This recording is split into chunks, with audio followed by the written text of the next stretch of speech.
testosterone, and men lose.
Let's do this.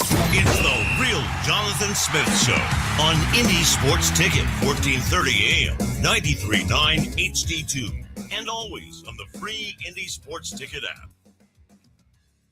Every morning when I wake up, I go to the bathroom, brush my teeth, do all that good stuff, and I step on the scale because I'm in the process of trying to lose some weight. And there's some days where I wake up and I feel pretty good. And then I step on the scale and it's like, brutal day incoming. That day is not today. I weighed 174 pounds this morning. That's big for me. Haven't been that light in a while. Was like 190 a month ago. Disciplined over here. Great stuff. Chris, how much did you weigh this morning? I don't know, but it's not that. Okay. I'm in the 200 to 210 range. I'm working on it. It's not bad. Nah.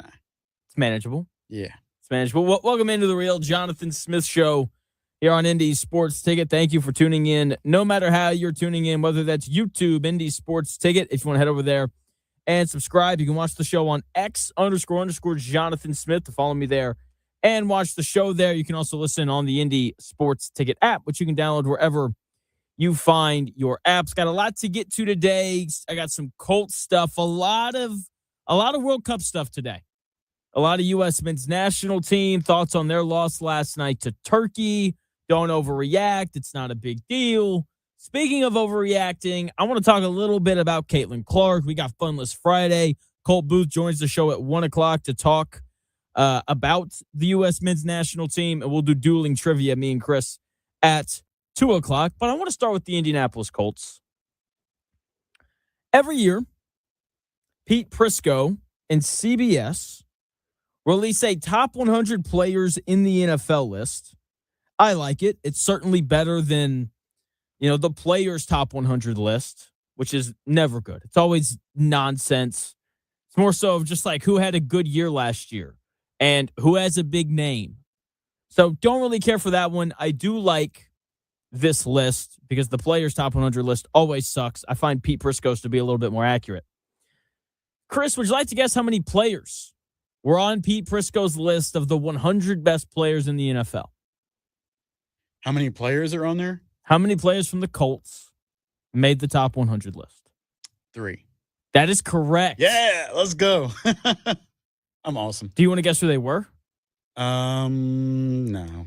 Yeah, you do. I'm going to say one because it's a popular jersey. We know Quentin Nelson. Quentin Nelson's on there? Other than that, think of another popular jersey. Jonathan Taylor. There you go. There's the second one. And then there's one more. Top 100. Plays defense. Cut it in half for you. What's the guy from that came over from San Francisco? The other one. Not DeForest Buckner. Yep. Oh, what about the guy that just came over in a trade last year who's the number one pick? Sauce Gardner. There you go. There you go. I'm not good with names. I'm not awake yet. Those are the 3. All 3 of them falling in the top 50. I think you could make an argument that Tyler Warren should have been on the list. He was not. But I mean, I get it. He's he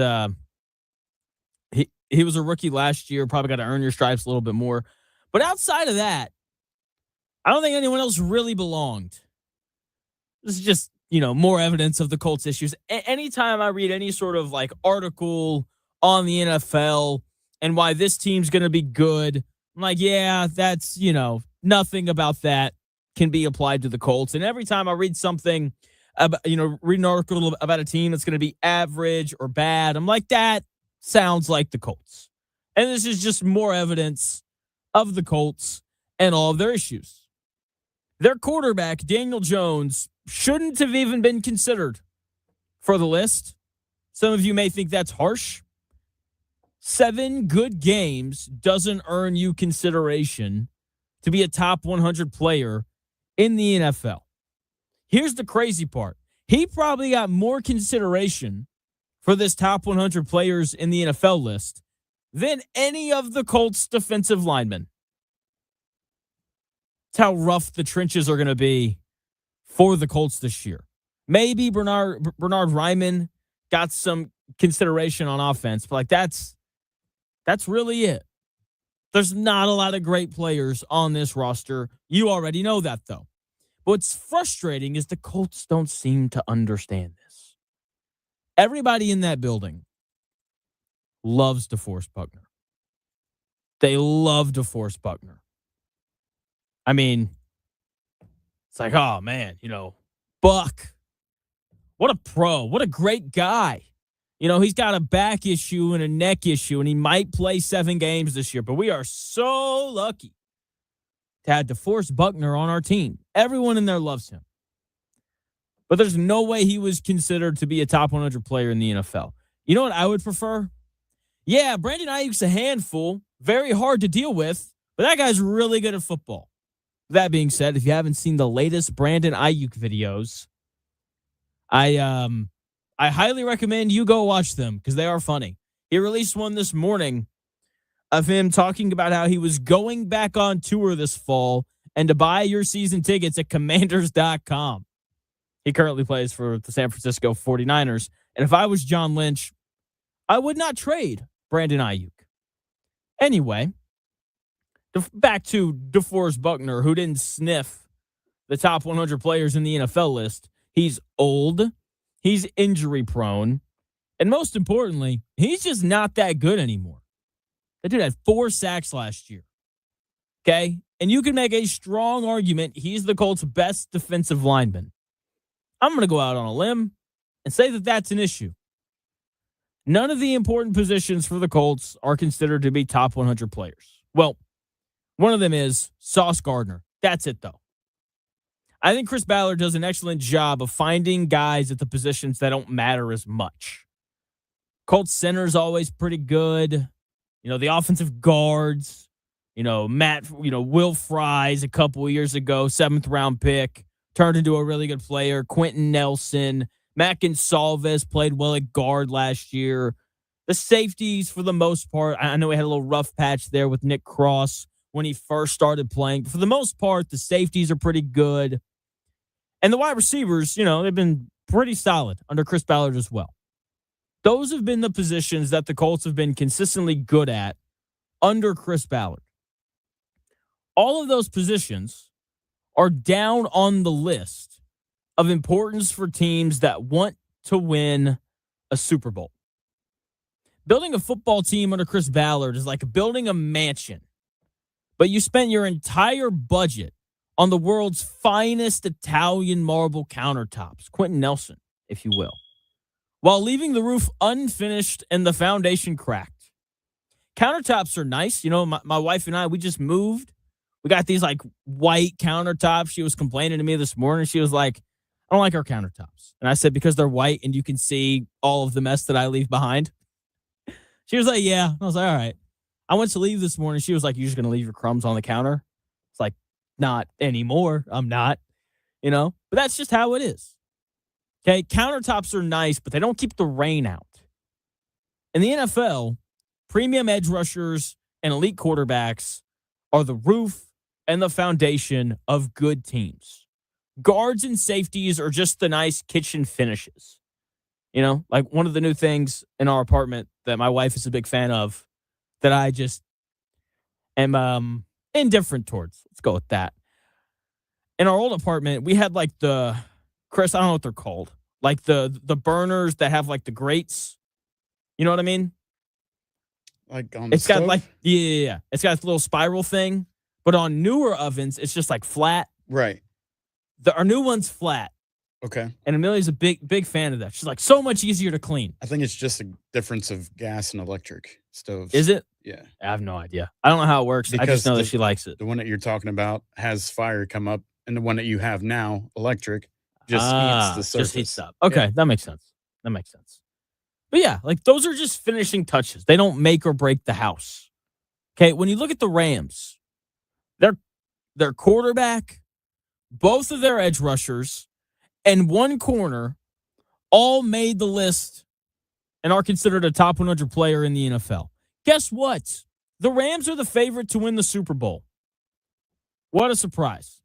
The Texans had their 2 edge rushers, both of their starting corners, and a wide receiver. C.J. Stroud should probably be in there.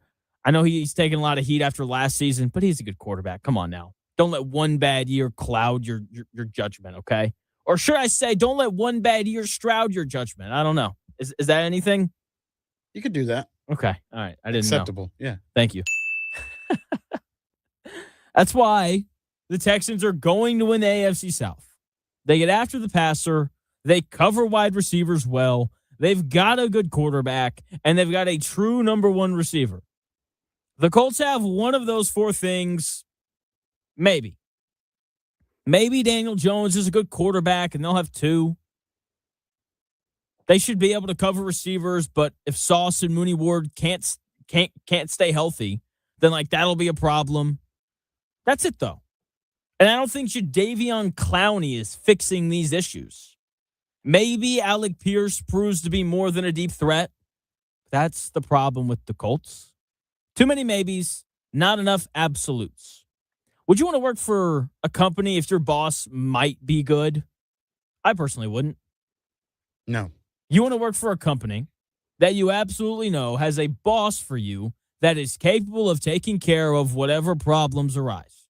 If you interviewed for a job, asked about your manager in this potential position, and they said, it's his third year as the manager, and we think he's developing to a really good manager, and maybe this is the year it all comes together. You would leave unless you were desperate. That's not the answer you want. You want to hear he's a great manager. He's only in his third year, but he's just really picked up this role and he's really ran with it. He's amazing. One of the best managers that we have. All right, sign me up. Sounds great. That's not what the Colts have. They have maybes. Maybe Leatu Latu develops. Maybe Alec Pierce will be better with more targets and he'll develop into a guy that's more than just a deep threat. Maybe Josh Downs can play on the outside opposite of Alec Pierce. If not, we're going to be looking at guys like Laquan Treadwell, who's been on the Colts practice squad for what feels like forever, or Ashton Doolin, an undrafted free agent originally signed to play on special teams, or Deion Burks, a 7th-round pick, or Nick Westbrook-Akine, a guy who had 11 receptions for the Miami Dolphins last year. Not great. Maybe Jalen Travis is going to be a good right tackle. Maybe C.J. Allen and A.J. Halsey are going to elevate the defense. Maybe Mooney Ward will stay healthy. The only absolutes that we have are Quentin Nelson, Jonathan Taylor, and Sauce Gardner. Those 3 guys I expect to be good every week. You need more absolutes than that. Do you know what maybe gets you? 7-10, 8-9, or 9-8. That's all. That seems to be the only result that the Colts can generate under Chris Ballard. And it's why they've gotten nothing but average from him. Maybe is like a toxic ex. One week, things are great. The next week, everything blows up in your face. It's like, oh, she slashed my tires and set my house on fire? That's not great. Been there. Really? Maybe not to that extent. Oh, okay. I was like, yo. I know. I can relate. Is Carrie Underwood your ex? Did she take a Louisville Slugger to both headlights? I don't know. I didn't cheat and That's would good. have never cheated on Carrie Underwood, by the way. Hey, fair enough. You Fair know enough. what I mean? What an idiot, you know? Whereas with absolute players, they're always reliable. Patrick Mahomes, Josh Allen, Matthew Stafford, Myles Garrett, Trey Hendrickson, Patrick Surtain, Jonathan Taylor, and so on. You never have to worry about, and they're always going to be impactful in some way, even if they don't have big statistical games. Like Jonathan Taylor is always impactful because he elevates the Colts play action game. Okay, he makes it easier for them to throw the football because defenses have to worry about him every snap, unless it's like 3rd and 12. The Colts need more players like that, and they simply do not have them. Maybe, there's that word again, maybe the rookies all show up and look great. You know, C.J. Allen, A.J. Halsey, and Justin Wally, since he didn't play last year, let's throw him in this little rookie room as well. Maybe they all look incredible. That could give the Colts a chance to make the playoffs because they'll have a solid defense. Okay, even without a great pass rush, I do think if their back seven lives up to their potential, then, you know, we'll feel pretty good about it. But again, that's a maybe. Maybe Shane Steichen has the answer to helping Daniel Jones evade pressure because that was the problem after those first 7 weeks last year. Daniel Jones took more sacks, and then all of a sudden the Colts season went off the rails. Okay? It's a lot of maybe, not enough absolute. Whereas with the Chiefs, I'll say it, if Patrick Mahomes stays healthy, they are absolutely going to make the playoffs. With the Rams, they are absolutely going to make the playoffs. With the Bills, Josh Allen is absolutely going to be an MVP candidate, and they're probably going to make the playoffs. With the Texans, their defense is absolutely going to be one of the best in football, and they're probably going to win the division. If they don't, they're absolutely going to make the playoffs. Same with Seattle. They're absolutely going to have an amazing defense. Sam Darnold is absolutely going to make just enough plays for them to have a chance. With the Colts, it's a lot of maybe. Not really a big fan of maybe. I am a big fan, though, of the World Cup. And the U.S. men's national team last night learned a little bit about itself. The roster is not 9 players deep. We got a glaring reminder of exactly why a 38-year-old is anchoring our defense. I've got some thoughts on the match against Turkey last night and some thoughts on Christian Pulisic playing as well. That's coming your way in 3 minutes.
If it's in today's sports world, it's here.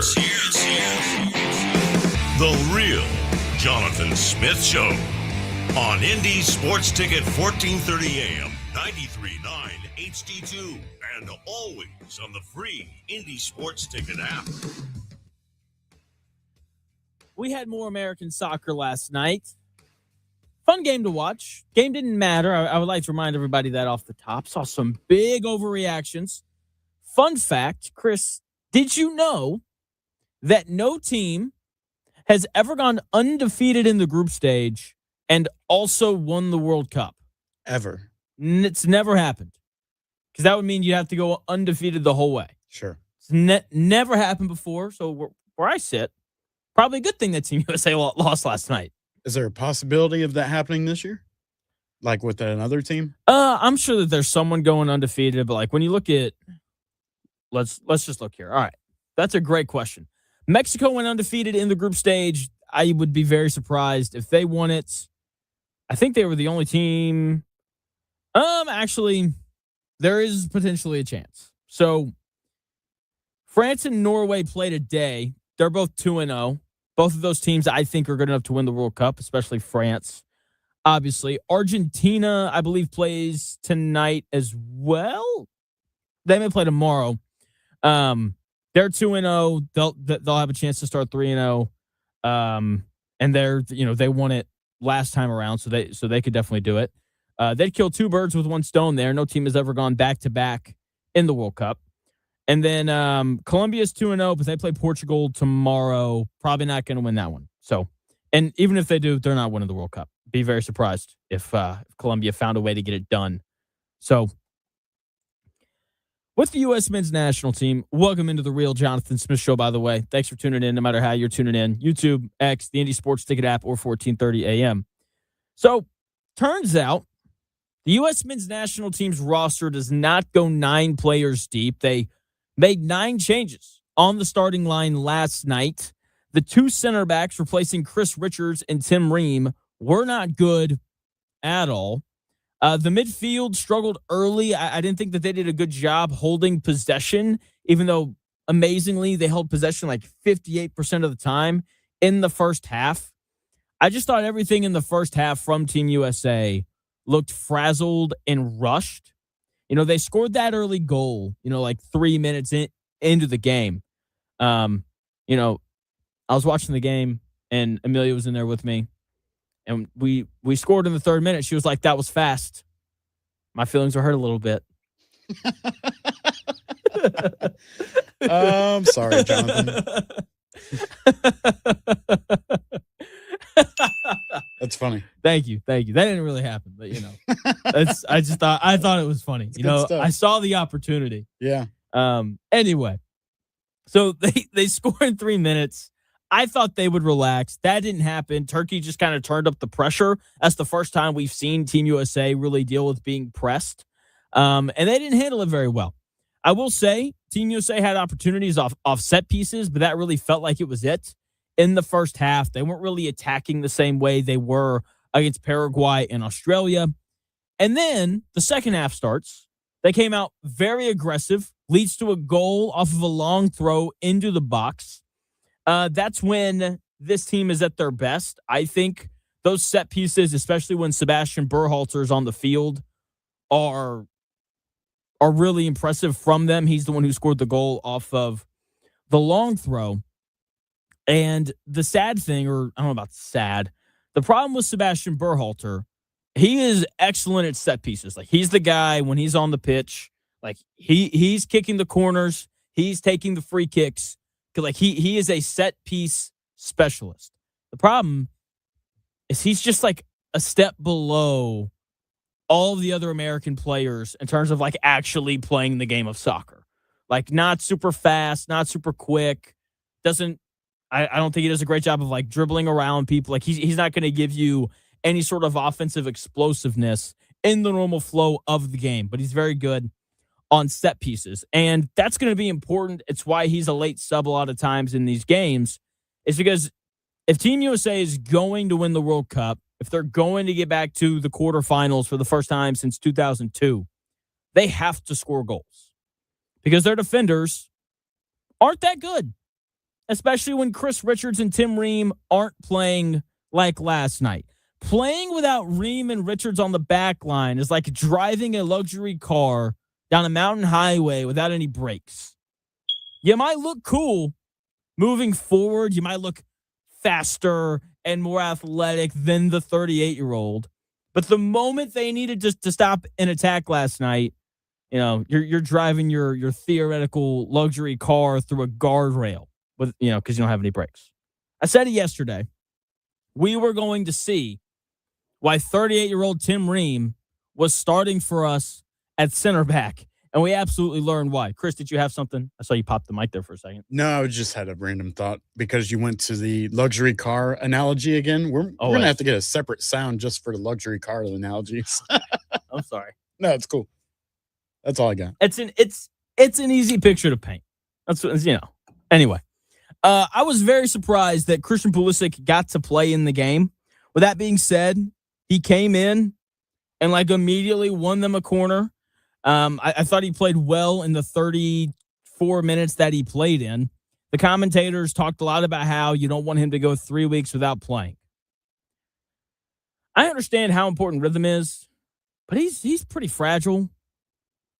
Chris, here you go. Christian Pulisic's like a high-end Italian sports car.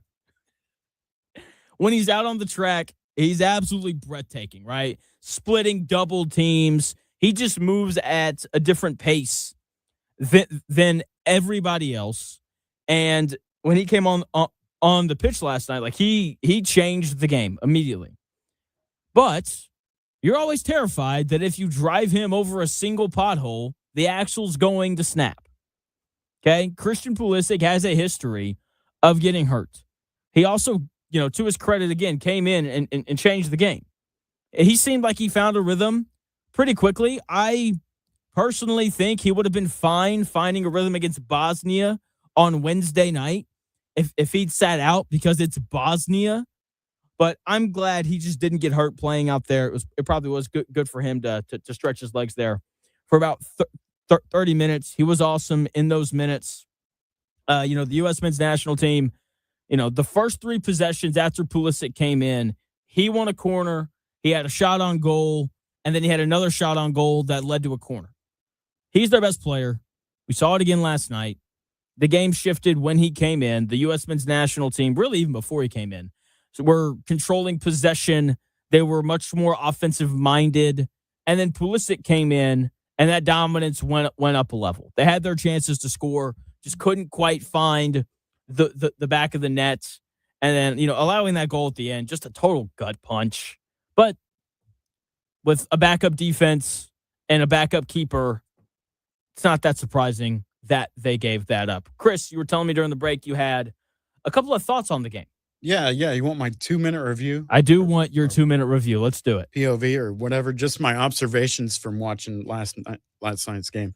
And feel free to argue with me or back me up on some of these. But my first one, right off the bat, is that nobody really knows how to pronounce Turkey. They're all saying I don't Turkey, Turkey, or Turkey, yeah. So that kind of stuck out. Also Can we talk about that for a second? Yeah, go for it. They want us to call them Turkey because that's how you are, I guess, are technically supposed to pronounce it in whatever language Turkish people speak. Okay. Here's my problem. We are the USA. To them, we're like the ADB or something whenever they talk about us. It's like America Day, something, something, something. Sure. Why do we have to call them Turkey, but they get to call us ADB? That's a good point. That doesn't make sense. Right. Also, we don't do this for any other country. Italy isn't technically Italy. Technically, it's, Italia or whatever. But guess what? We call them Italy because that's how you say it in English. Right. Why are we doing this for Turkey? Yeah, just listening to some of the announcements and the play-by-play and so on, I think every one of them pronounced it differently. So I was like, what is it really? Yeah, seriously. But anyway, I noticed that the starting lineup intro for Turkey, whenever they flash their names and you get a selfie of them or whatever, they were all smiling. This time, USA's starting lineup intro, serious faces. They were all doing the same poses, folding their arms. That's the team. Let's not do heart symbols and stuff like that. Let's look tough. I appreciate maybe they heard us talk about their starting lineups, but yeah, absolutely. Solid adjustment. They did. Okay. You already brought up that U.S. scored in the first few minutes of the game, which was awesome. Yep. Right off the bat. Nice crowd pop. Yeah. It's awesome. Absolutely. I'm still a big fan of the slow motion replays, the facial expressions. They have me cooked. I enjoy those. I love the slow-mo lip reading. Yeah. Like there's a clip last night where a guy for Team USA misses a shot on goal, and you just see him go. It's, Yeah. it's like, oh, I Yep. know exactly what he's saying. Liked all that. Another clear observation anybody could see is that when there's stoppage in the game, they show the players walking around. They're absolutely gassed and out of breath. Like that's a lot of running. It is. It's part of why guys flop. Because they need a break. Yes. That's part of why they do it. And which I understand. I get that. I'd be winded. I played basketball for an hour and 15 minutes yesterday. I was like, you know what? I'm done. Did you flop?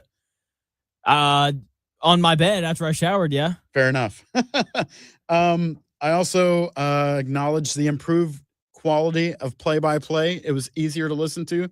I don't know if this was just a USA thing, but there were like no accents, and I thoroughly enjoid this play-by-play. They reserve their best commentators for Team USA because like it's on Fox, and so that pairing's really good. I'm assuming you heard Dan talk about this. I appreciate how they let the game breathe. Right. Like there are multiple parts of the game last night where they don't talk for 30 seconds and you hear the crowd chanting USA. And like when Christian Pulisic came on, like everyone in the crowd just erupted. Yep. And like they didn't talk over it. One of my complaints about watching the finals this year, they kept turning the crowd down. When like I want to hear the crowd. Like I want to hear the crowd pop after, the Knicks hit a big three at home. I don't want to hear Mike Breen go bang, as cool as that is. Yeah. Like I want to hear the crowd erupt. So I do appreciate that from them last night. Oh yeah, big part of the experience right there. I have a question here. I think if it was a game that didn't have much on the line, they sure did play like there was, and the crowd was in it too. I like that. I do too. The reason why you saw that, two reasons. One, for Team USA, you had 9 players starting that normally don't play. Okay. And so, like, this is your only opportunity, like, to play in the World Cup this cycle. You're going to play really hard, right? So how deep is their roster, I guess? You get 26 guys on your roster. Okay. So, there's a good chance the majority of them don't play every game? Yes, because you only get 5 subs. Okay. Oh, okay. Yep. So, like, at the end of the game last night when, I forget his name, a guy for Team USA got hurt. They had already used all 5 subs. If he hadn't been able to keep playing, then, like, Team USA would have just been down to 10 people. And so at most, only 16 guys are getting to play every game. Got it. All right. Couple more observations here. This is obviously just out of my head. I don't normally watch soccer, just really started and I'm learning. So I also saw that when the goalies, when they leap to block a shot and they fall directly straight down on the hard ground, that looks extremely painful. And I have new respect for that. Yeah, that doesn't look comfortable at all. It doesn't. I'm just glad it's grass. Because like if they're playing on turf, it'd be worse. Yeah, fair. Yeah, I agree. Like the one goalie for them, incredible save. Like that ball goes weirdly off Pulisic's knee or whatever. It looks like it's gonna like miraculously curve in, and then he leaps and tipped it away, and just crazy stuff from him. And then he got hurt. I was like, yeah, I get it. Yeah, he just like lands on his ribs. Yeah, it's like, oh geez, dude. I would not envy that at all. I did see. Oh, go ahead. I was also gonna say on the like guys playing hardpoint, like. I think anytime you're playing for your country, you are, what's the word? You're just a little more committed, and there's just a little bit more pride. And so, like, if you're Turkey, like, they thought that they were going to come over here and potentially win the group. Like, they thought, and I think this was, I don't know about consensus. I think a lot of people agreed with them of, like, final match of this group play, America versus Turkey, winner's going to win the group. And that obviously didn't happen last night. And so, like, I do think there was a sense of pride from Turkey. And that's also part of why you saw such a competitive game with teams really playing hard. So whenever it's not the World Cup, obviously they get experience somewhere, regular seasons, Yeah. whatever, right? Is this men's national soccer team, are they a collection of the teams around the states, like an all-star team? Or is this like who do they play whenever it's not the World Cup? Depends on how good you are.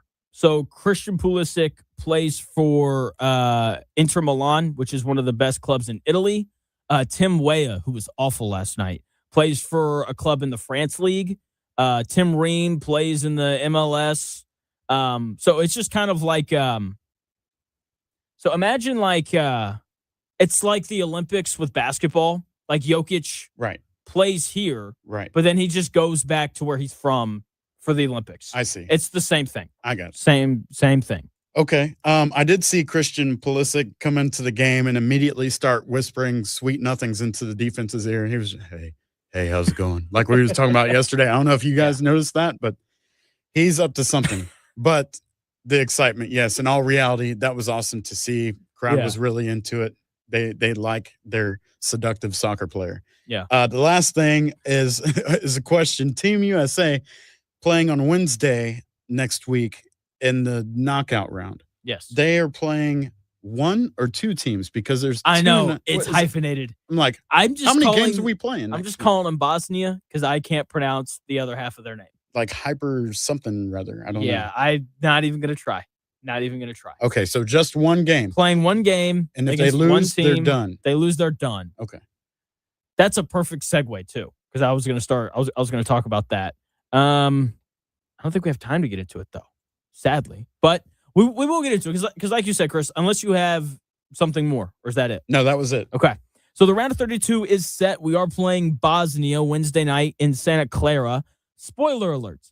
Losing this game would make the entire tournament an absolute unmitigated failure. Okay, I'm mapping out America's path to the quarterfinals in 3 minutes.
may, one day, be a must-listen for sports enthusiasts. Yeah, and monkeys might fly out of my butt. Uh-oh. The Real Jonathan Smith Show on Indy Sports Ticket 1430 AM, 93.9 HD2, and always on the free Indy Sports Ticket app. Yeah. Team USA lost last night to Turkey, but it does not matter. We're going to have Colt Booth on again here in about 18 minutes to talk about the game last night and to look ahead. What did the knockout rounds look like for Team USA? Welcome into the Real Jonathan Smith Show here on Indy Sports Ticket. Thanks for tuning in, no matter how you're tuning in, YouTube, X, the Indy Sports Ticket app, or 1430 AM. So we learned last night that the U.S. men's national team is going to play Bosnia in the round of 32 on Wednesday night at 8 o'clock. And I can't wait. The game is in Santa Clara. Hallelujah. Not a 10 o'clock start. 8 o'clock game. Much more reasonable.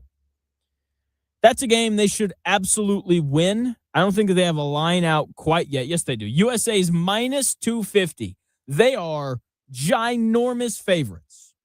I mean, minus 250. That's a pretty hefty line in the world of soccer. Let me see what the line is the other way for Bosnia, who, again, we should absolutely dog.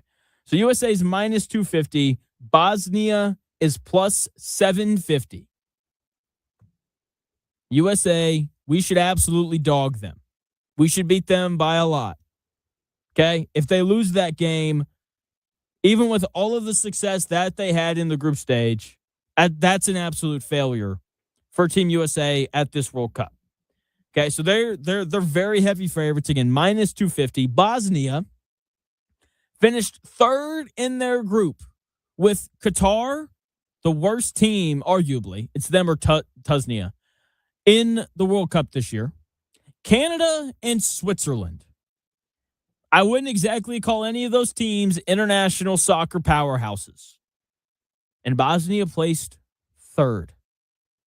Again, if the U.S. men's national team loses to them, this will be considered a World Cup failure.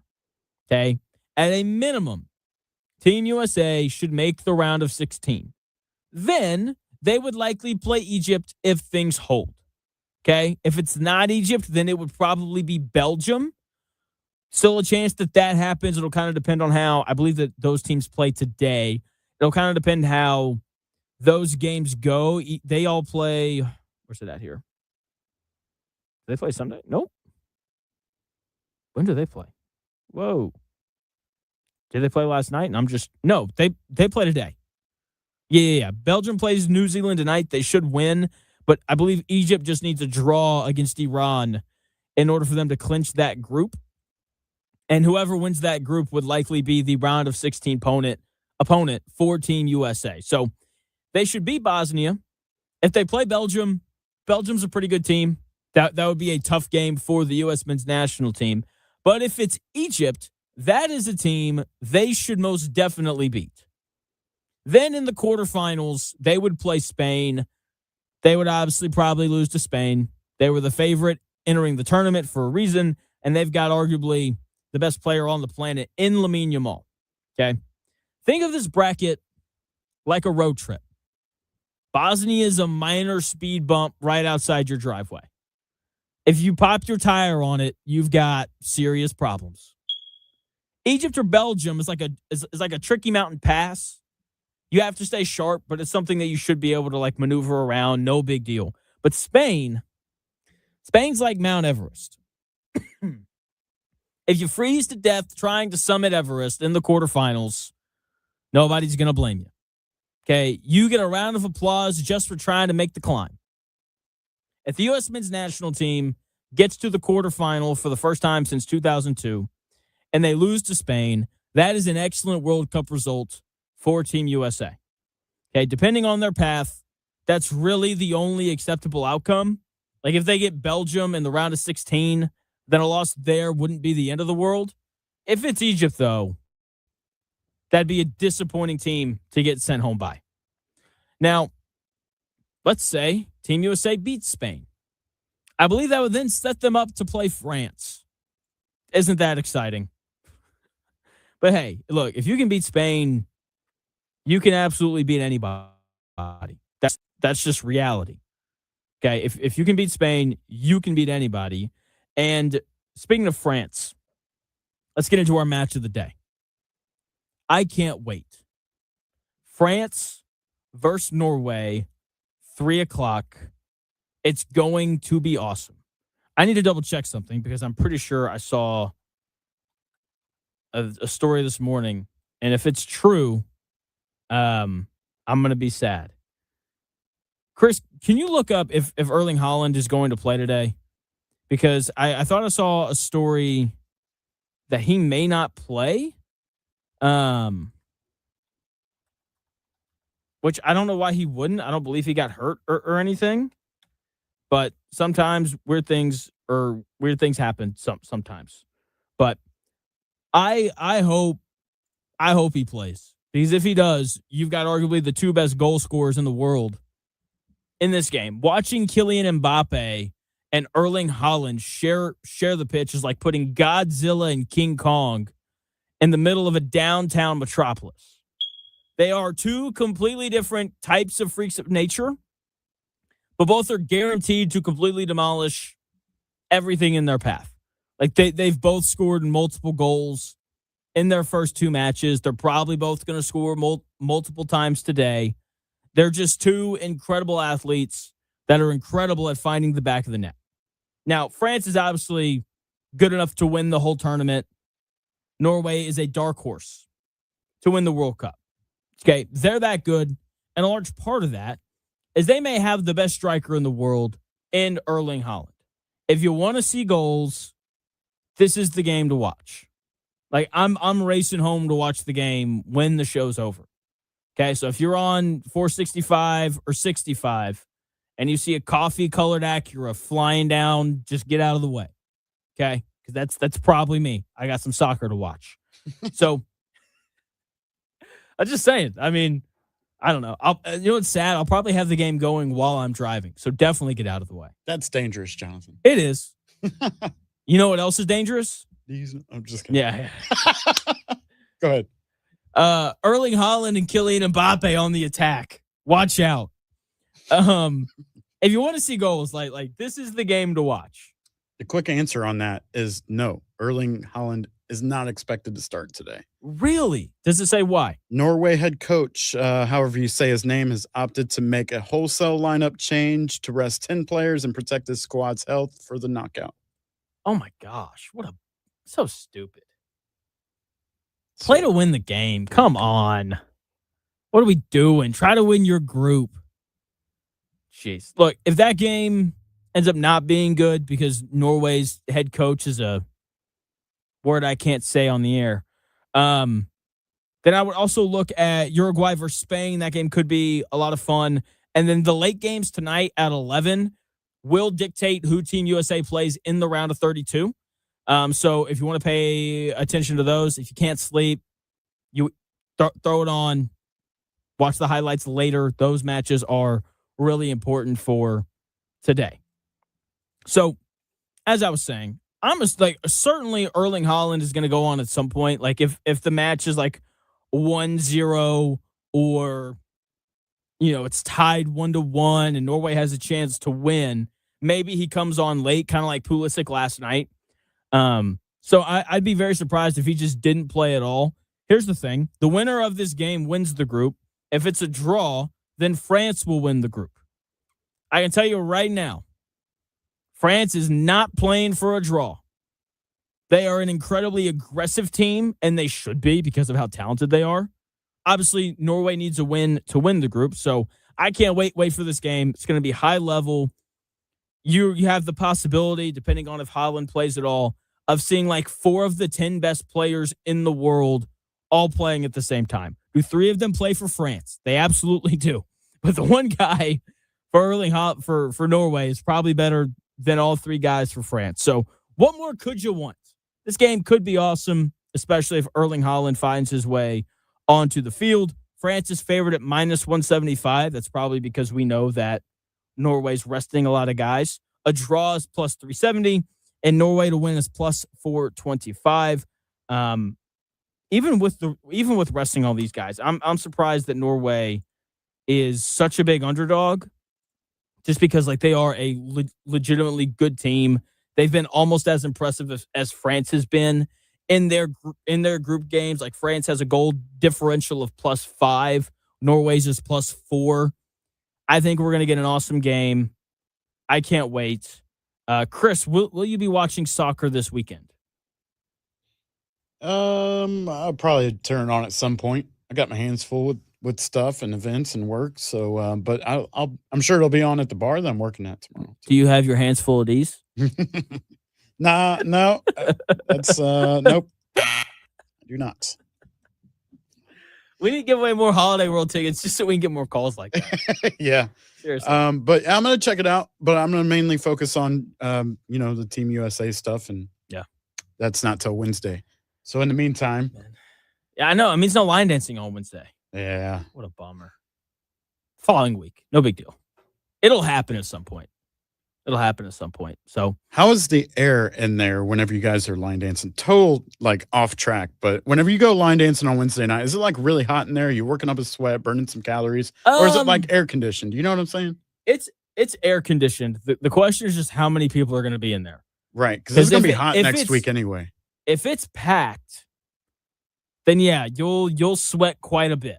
But if it's a lighter night at the good old 8-second saloon, don't worry about it. All right, so I'm gonna you know, re-up on deodorant before I go in.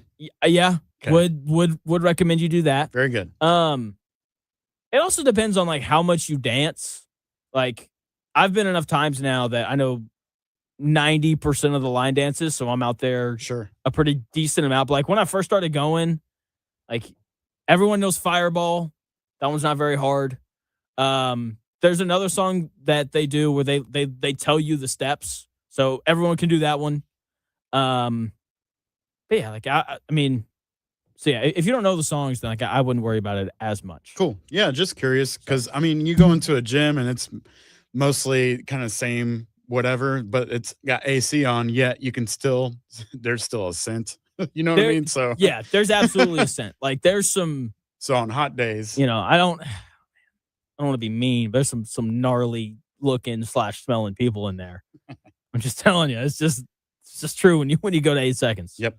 So there you go. All right, Colt Booth from Texas. He knows something about line dancing. He's set to join the show coming up at 1:00. We will talk about the U.S. men's national team's loss to Turkey last night. Coming up at 1. But first, Chris has your sports update. Thanks, Jonathan. Here's a few stories trending this hour. The WNBA has issued a 1-game suspension to Phoenix forward Alyssa Thomas for her throat strike on Caitlin Clark.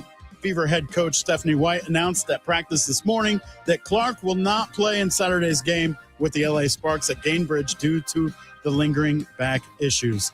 Free agency opens up next week in the NBA after the Pacers traded away Cam Jones to Chicago. They cleared an extra $2.1 million in cap space, giving them about $2.5 million to work with. Braden Smith signed a 2-way contract with the Pacers and will split his time between the main roster and the G League affiliate, Noblesville Boom. Public tickets for the Colts training camp that begins at the end of July are still in high demand, and fans are moving aggressively to secure passes for the final summer in Westfield. The Colts will have 13 open sessions at Grand Park Sports Campus. That is in Westfield. And finally, Team USA, we were just talking about it, will play their knockout round game next Wednesday, July 1st, against Bosnia and whatever else goes along with that name. That's about 7 or 8 o'clock on Fox. That's what's trending this hour. More of the Real Jonathan Smith Show, and Colt Booth joins the show after the break on Indy Sports Ticket, 1430.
Let's do this.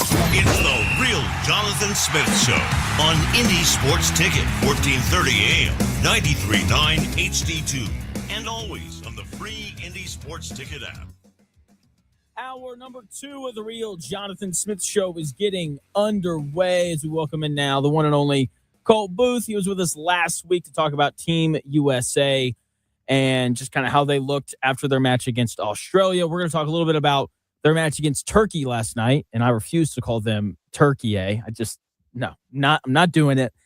Before we do, you joined the thing at like 12:52. I don't know if you heard what Chris and I were talking about. I know that you have those West Texas roots. I do know that you're in Portland now, but do you go line dancing? Is that in your repertoire of abilities?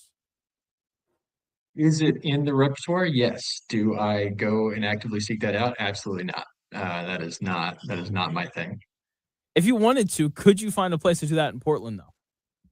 Yeah, Oh, yeah. sure, You so. could find places to go if you wanted to do it here. But no, man, yeah, I grew up, I did FFA, I did stock show stuff, it was a big part of my life growing up in Texas. But so I learned it, but I do not actively use that skill anymore. Okay. It's a good time. I'll say I've been going for like the last year. It's a good time. I like it. Which, you know me well enough to be like, Jonathan trying to dance. That sounds horrific. Yeah, no, I mean, if it's anything like how I saw you play baseball, then sure. Okay. Fair enough. I mean, I would say it's not worse than you watching me try to play soccer. That's true. That is true. Yeah. That was not a good Few time. things worse than that. Yeah. Very, very few things. All right. So last night, I saw a lot of overreactions. I thought when you consider the fact that we had like 9 different starters than normal, no Tim Ream, no Chris Richards. Not really surprised by the outcome. Disappointed, though, because of the way that it ended. What'd you make of the match last night? Yeah, big picture doesn't really mean much of anything. I think there is stuff that you can take away. I think it's fair to be disappointed. And I think the significance, big picture of being able to say, hey, we won every game, we got 9 points. Like, I think that would have been really beneficial long term and just momentum and excitement around the team. But ultimately, yeah, we played 9 new starters. And I think the other thing that happened is I think that the Turkey that we thought we were going to get at the start of the tournament kind of showed up yesterday. Arda Güler looked like he is a midfielder for Real Madrid and potentially will be one of the best midfielders in the world a few years from now. And we got to see that yesterday with him. And so the fact that our B team basically was in there with them for as long as they were, I think actually is not a terrible sign. Like, now there are individuals that we can talk about. Guea did not play well and was not encouraging, and I would not be excited if I see him come off the bench. Gio Reyna, who I love and I think is like a really incredibly important part of the team moving forward, also didn't look awesome. Now he's playing a little deeper than he would normally like to play and maybe a little more out of position, but and then other guys like Sebastian Berhalter looked really good, and we see a lot of what he brings to the table. And so there are individual things to pull out from that, but big picture as a whole, thinking about the team, I mean, it was great to see Pulisic coming back, looking as good as he did, have confidence around him that he got to kind of get up to speed. But big picture, like, no, it's not the end of the world. We're fine. I was surprised when Pulisic came on. I was just kind of like, I think that they're just going to sit him just because he's fragile. That's probably the nicest way to say it. He's got a nice little history of injuries. That being said, he's incredible, man. Like, I think he was on the field for like 34 minutes or whatever. And like, I think the first 3 possessions that Team USA had, it was like corner. He had a shot on goal. He had another shot on goal that resulted in a corner. Like, long term, like against Bosnia, I'm not even going to try to say the second half of their name. Against Bosnia, like if he doesn't, they pull him early, then like we'll be fine. But in order to beat the better teams in the tournament, like he has to be out there. In terms of like the individual positions that you were talking about, let's just start with the center backs. Let's just get it over with. It was evidence of why we have a 38-year-old back there. I think that's kind of the best way to put it. Yeah, I mean, and that we knew coming into the tournament. We've known for a while that is the fear and the weak point of the team. And obviously, Poch knows that with the formation we're playing is designed to get more help back there. That's why it was so important that Chris Richards was able to come back from injury because Tim Ream is a weak spot and a problem, but he needs to play because of the gap between him and those other two guys. So it's really important that those guys, as we move on to this next part of the tournament, if we want to go 2 or 3 games deep, one, we just got to hope for injuries, and there's not much you can do about that. But the cards is important. Playing center back is a place where you can rack up yellows, and if that becomes a problem where people are having to miss games, we're really going to be in trouble. And like the mistakes that were being made, look, if I can tell that a mistake was made, it's not good.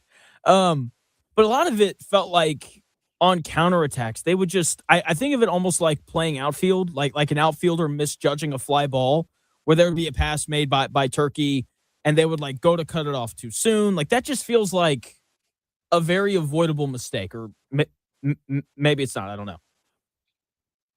Some of that, yes. I think the other thing we have to be aware of too is just like lack of game time with these guys, and especially with each other, right? Because I think the better comparison is like trying to play defense on a fast break in basketball. It's like you have to know where your teammate is going to be and trust that they're going to be in the right spot and all that kind of stuff. And you can look bad, and it's really not your fault because someone else made a mistake somewhere else that you're trying to cover up for. And you and I are not the people to be able to recognize that immediately when we're watching a game of soccer. But so I think that plays a big element too, and especially because if these guys that were playing yesterday, when they're thinking about if I'm playing, I'm going to be playing with the other 2 starting center backs, right? Like that's the situation they're going to be in. They're not thinking they're going to be playing with each other with all these backups out there. So they probably don't have a ton of reps, with that combination. And so I do want to give a little bit of grace for that kind of stuff because I'm sure that was part of it too. Joined by Colt Booth talking about the U.S. men's national team's game against Turkey last night. This is going to sound weird because we gave up 3 goals. Watching the first 2 games, forgive me, I forget the starting goalkeeper's name. Matt Freese, is that right? Mm-hmm. Yeah. Every time Matt Freese did anything in the first 2 matches, I was like, God, that makes me feel uncomfortable. Like he would come out of the goal and I'd be like, I don't know if you should come out there. Whereas like, I know Matt Freese gave up 3 goals last night. I didn't think they were necessarily his fault just because the center back struggled. But even at goalkeeper, like that's not exactly a strength either. What'd you think of Matt Turner and Freese through the group stage? Yeah, I mean, it's tough because I've just seen Matt Turner a lot more. He'd been the guy at the last World Cup and had been for a while, and Matt Freese kind of came in recently and stepped in, and so I know what you mean a little bit with Freeze. I think often, especially the way keepers come play now, where they're coming out a lot more and playing with their feet a lot more, you're going to put yourself in situations that make people a little more nervous because you either have the ball at your feet as a keeper or you're out further away from the goal. But yeah, I don't know. It's hard to know where to put blame in a situation like that with Turner, but I do think that Turner definitely didn't do anything last night to make you go, oh, well, he should be the keeper moving forward. It's going to be Freeze, and yeah, I think we can be confident in that moving forward. Absolutely. So I texted you at halftime, and I was like, Team USA has had the ball 58% of the time. Didn't feel that way at all. And then the second half started, and it felt that way. Like it felt like we held possession more, even before Pulisic came in. What do you think kind of flipped from the first half to the second? It's tough, right? Because I was in the same boat. I remember I saw the possession number come up on screen when there was probably like the 43rd minute or something right before halftime, and it showed that we had the majority of possession. I was like, that does not feel like the game that I'm watching. And part of that might just be we've been so used to in the last 2 games dominating possession because the 2 teams we played in Paraguay and Australia wanted us to dominate possession. And so it may have just been like, oh, we're not used to seeing this type of game. Where in those 2 games, it was when one team had possession, they kind of had it. Whereas last night, it was a lot more back and forth in the midfield and, some of that kind of stuff happening. I do think moving forward, we'll be more confident when, 2 of our starting midfielders weren't there last night. And so we get those guys back and we'll kind of move things a little bit better. As far as what changed in the second half, I'm sure there was some tactical stuff that happened at halftime. I think Poch has been really good about that in the previous two games. I think we've scored early in all three games and have looked well coming out of all the breaks and halves and stuff. That's a testament to like, oh, we have like a real big boy coach now, which is fun to see. It really is. We scored in the 3rd minute last night, and Amelia was like, wow, 3 minutes. That was really fast. And I was like, oh, thanks.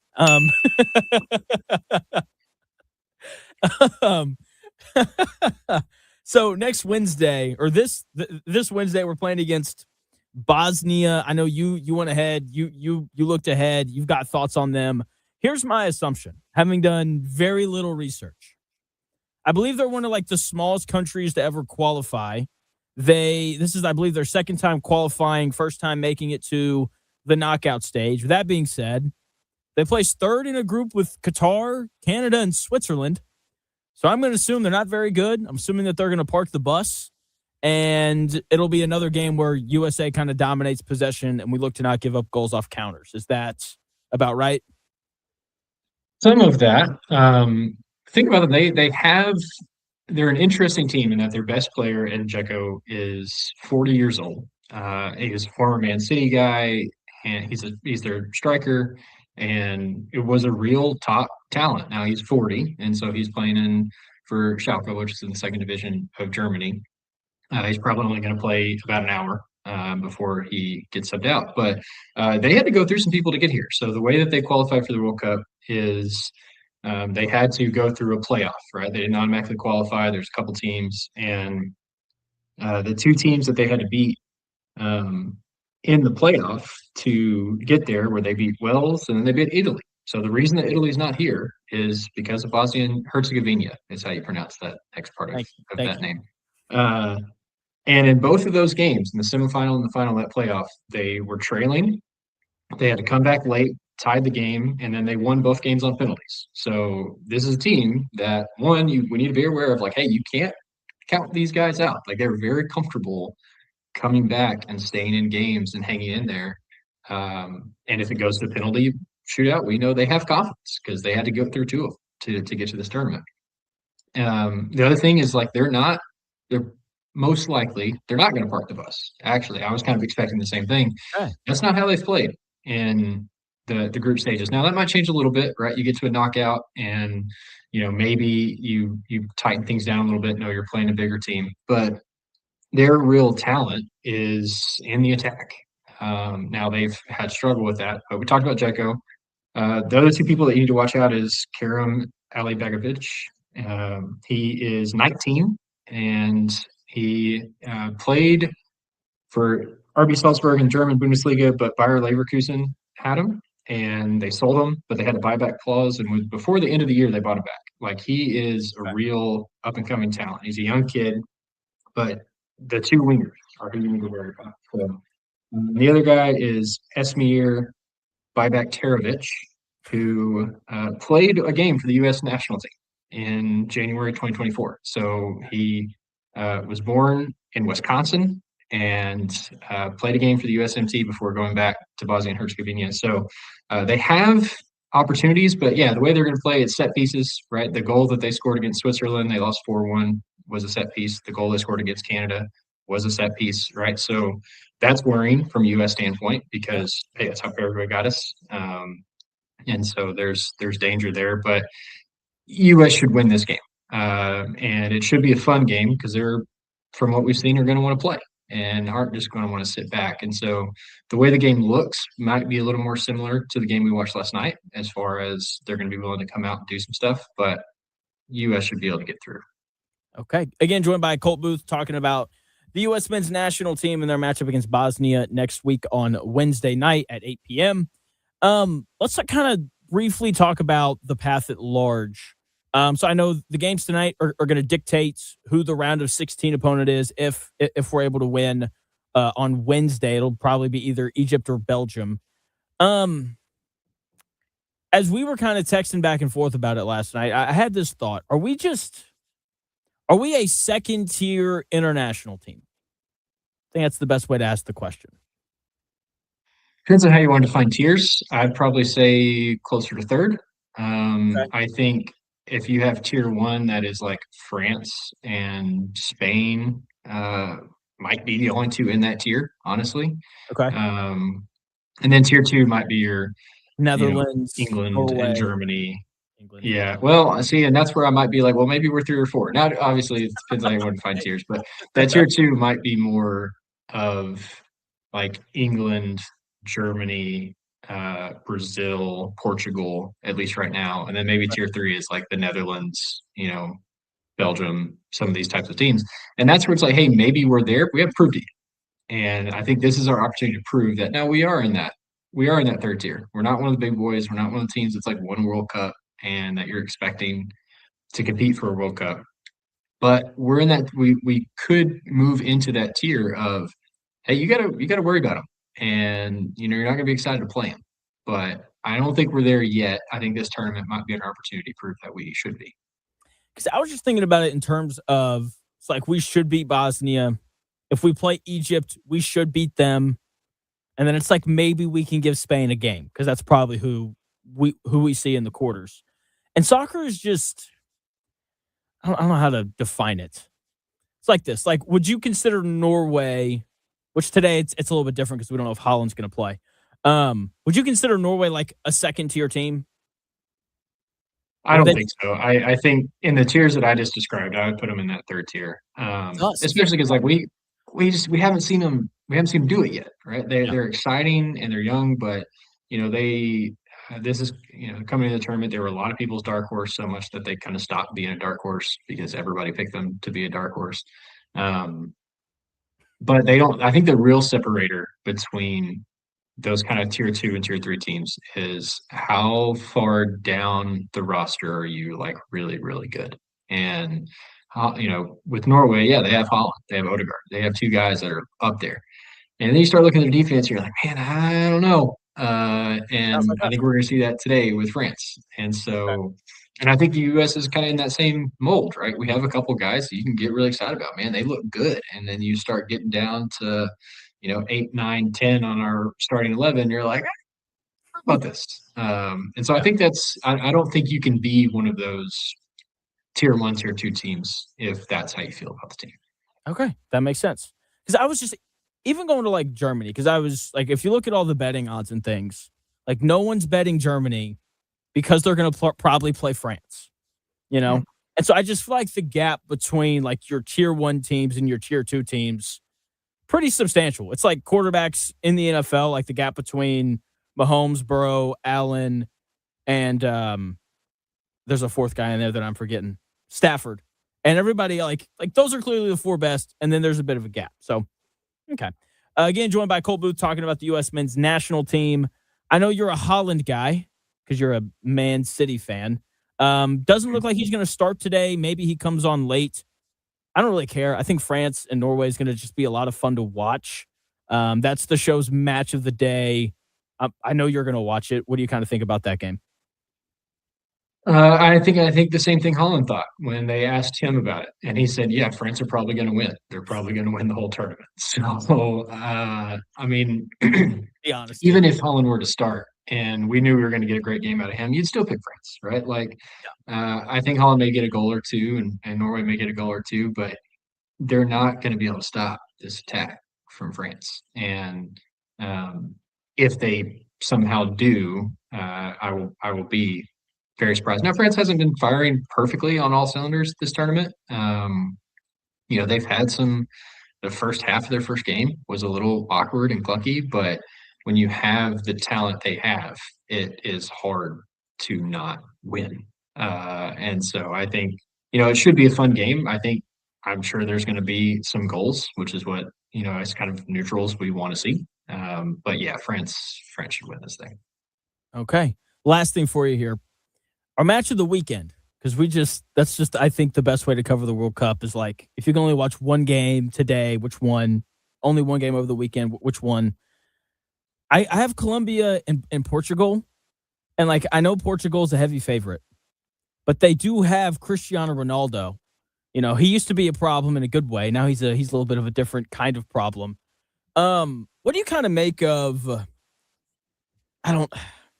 I'll just say it directly. What do you make of his like lack of self-awareness? It's like, hey man, you're 42. You've got one of the best midfielders in the world on your team. Doesn't necessarily have to be all about you anyway. He's the opposite of LeBron. That's what he is. What do you just kind of make of all that, and how does that impact a Portugal team that's I don't think people were picking them to win, but a team that is probably good enough to make a run? How do you think that kind of impacts them throughout the tournament? Well, it definitely impacts the way they play. The way that if you have Ronaldo in there and you're going to build a team around him, which they have, rather than, hey, let's play through the middle with this insane midfield that we have and figure out how we're going to pick people apart. He is not I mean, he's still an insane athlete, but his best feature right now is how he's able to score with headers, which means, okay, we're going to put the ball out wide and we're just going to sling in a ton of crosses over the course of the game.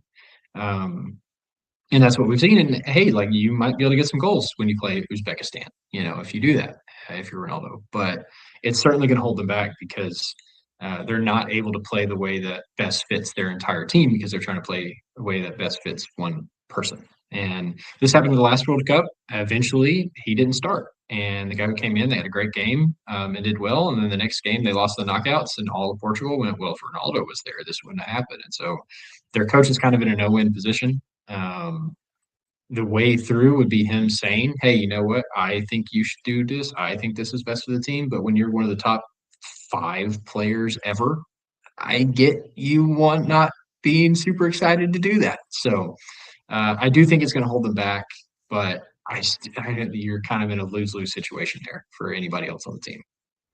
Sadly, because their midfield's really fun. But like you said, when you have one of the 5 best players ever, kind of hard to argue with that guy. All right, man. Thank you for your time as always. I'm sure I'll reach out Thursday, see if you want to come on after we hopefully beat Bosnia. I know that's on the docket, hopefully. And then I'm looking way ahead. Week 2, we got Colts and Chiefs, Sunday Night Football. I'm hoping to get you and Mike Tirico, so just 2 A-listers. It'll be great. Yeah. 2 equally important and valuable voices on that one. Absolutely. Thanks for your time, Colt. All right, see you, buddy. See ya. That is Colt Booth, good friend of mine who does a great job covering the World Cup. Great guy as well. So, oh man, coming up 2:00, we are doing dueling trivia. I can't wait. I'm so psyched. I've got quite the problem up my sleeve for good old Chris over here. He's grinning. Quite the problem, huh? Yep, quite the problem for you. And we're not telling each other the topics until it happens. Not until 2. Man. Not until 2. It's going to be a blast. Going to be good radio right there. Speaking of a blast, Caitlin Clark probably going to get blasted in the face by the Los Angeles Sparks tomorrow. Okay. It's not. Okay. She's not playing tomorrow. Oh, whoa, what? She is. What happened? Stephanie White, head coach, said this morning that she is not playing tomorrow. Okay. I know she hurt her back. Everything I read last night seemed to point to her playing. So yeah, she still has the back issues, so she's not playing. I thought you were going somewhere else. Please, where else would I be going? Yeah. Enlighten us on how Caitlin Clark is going to get blasted in the face by the LA Sparks. I thought someone was going to punch her, because that apparently happens every time she plays. Very good. My point still stands though. Like, I'm so sick of a certain group of Fever fans. Not all of you, but there's a small percentage of you that could potentially be the most annoying fan base in sports. I'll tell you about it in 3 minutes.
The best takes. Maybe. The Real Jonathan Smith Show on Indy Sports Ticket 1430 AM, 93.9 HD2, and always on the free Indy Sports Ticket app. Big thanks to Colt Booth for joining us in that last segment, talking a little bit of U.S. men's national team. We got dueling trivia coming up at 2 o'clock here in about 30 minutes. The Indiana Fever are going to play the Los Angeles Sparks tomorrow night. Caitlin Clark is not playing, but the same thing is going to happen. I'm going to get on social media, get on X or whatever, tweet about Portugal losing to Colombia or something. And I'm going to see all these people very upset about the officiating. I would think by this point, people would have learned, but apparently they haven't. The officials in the WNBA are terrible.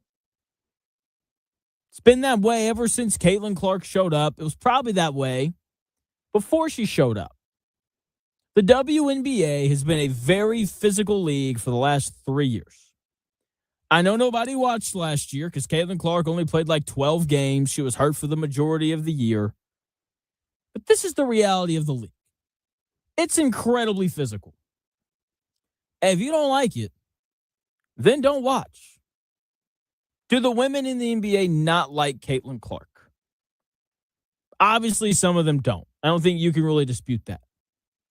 But not every action against her is a result of a player hating her. It's so annoying. Believe it or not, there are people in the WNBA who do like Caitlin Clark. That is a thing. Okay, and the people who overreact to everything that happens to Caitlin Clark, like she's their own daughter, are just as annoying as the people who hate everything that she does. Okay, like the people who overreact to every single foul. And that's not a hyperbolic statement either. Okay, they are treating her like she is a piece of fine, fragile Ming Dynasty china that was accidentally placed inside a demolition derby. This is professional basketball. She's not going to break, and the other drivers are allowed to bump into her. It's part of basketball. It is a physical sport when you don't have players jumping over people. Like, the NBA isn't as physical as the WNBA because when LeBron James goes to the rim, he just jumps over everybody. Tougher to get hands on him. Okay? Whereas in the WNBA, you don't have women with 40-inch verticals. So they're having to play through people, which means the game is more physical. Just stop overreacting to everything that happens to her one way or the other. Okay, I promise it's not that deep. Just watch the games. Cheer for them to win. They should beat the Sparks tomorrow night, even without Caitlin Clark. But we know nothing easy comes to them. The next game Caitlin Clark plays in, she's probably going to get fouled hard at some point because the people on the floor are doing this thing called competing. It's not because everybody in the WNBA hates her. Are there some people who do? Absolutely. But I would be willing to bet that like less than half of the league hates her. Okay? I'm so annoyed by it. Okay? It's making me not want to watch, which sucks because I have to watch. Chris, what do you think? I'm slightly against what you're saying. I understand why you're saying it, but I'm kind of with the people that are complaining. I think there's some kind of action of groups that are going after Caitlin Clark on purpose, whether it be the players or the referees, but it doesn't look good for that organization.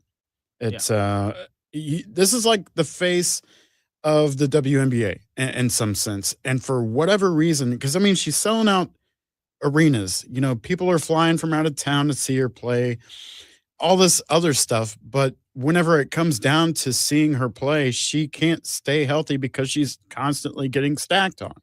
Yeah. And I don't really think it's complaining. It's like obvious something has to be done. I'm kind of on the side of the people that are complaining. Yeah.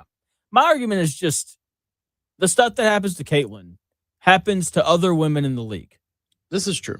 And this is my problem with it. Like, when it happens to, let's go with Asia Wilson, right? A player that everyone knows. The reaction is not, oh, all these people hate Asia Wilson because she's straight and she's dating Bam Adebayo. The response is just like, yeah, that happened to Asia Wilson because this is part of basketball. And the officials in the WNBA suck. You know? I get it, but maybe it just happens so often, but we don't notice it as much until it happens to somebody like Caitlin Clark. That's a problem. It still needs to be fixed. It's just not as magnified with the lower known names. That is my point. Like, the only reason why we care when it happens to Caitlin Clark is because she's Caitlin Clark and she is the most popular player in the league. And I do think there is some legitimacy to the idea of, like, she's your most popular player. You should want to protect her. Here's just a question. I don't know if I necessarily believe this, but, like, just in my experience playing basketball with people, if you're the guy who shows up at, like, a new place and, you show up to play pickup and it's like your second or third time out there and you're, like, calling fouls that other people aren't calling, then, like, that gets really annoying and guys don't like you and then they don't really want to deal with you anymore. Like, if the WNBA gave Caitlin Clark preferential treatment, would that not just make everybody hate her more? Yeah, you're right. That's my question. That's absolutely fair.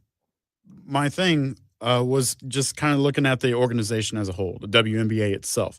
Colin Cowherd pointed out a perfect scenario yesterday. They just released this commemorative, like, 30-year poster of the WNBA since the start. All the significant players that have been through. She's not on it. She's not on it. Yeah. You have, that is petty. That's fair. Angel Reese is on there. Paige Beckers, whatever. She's on there.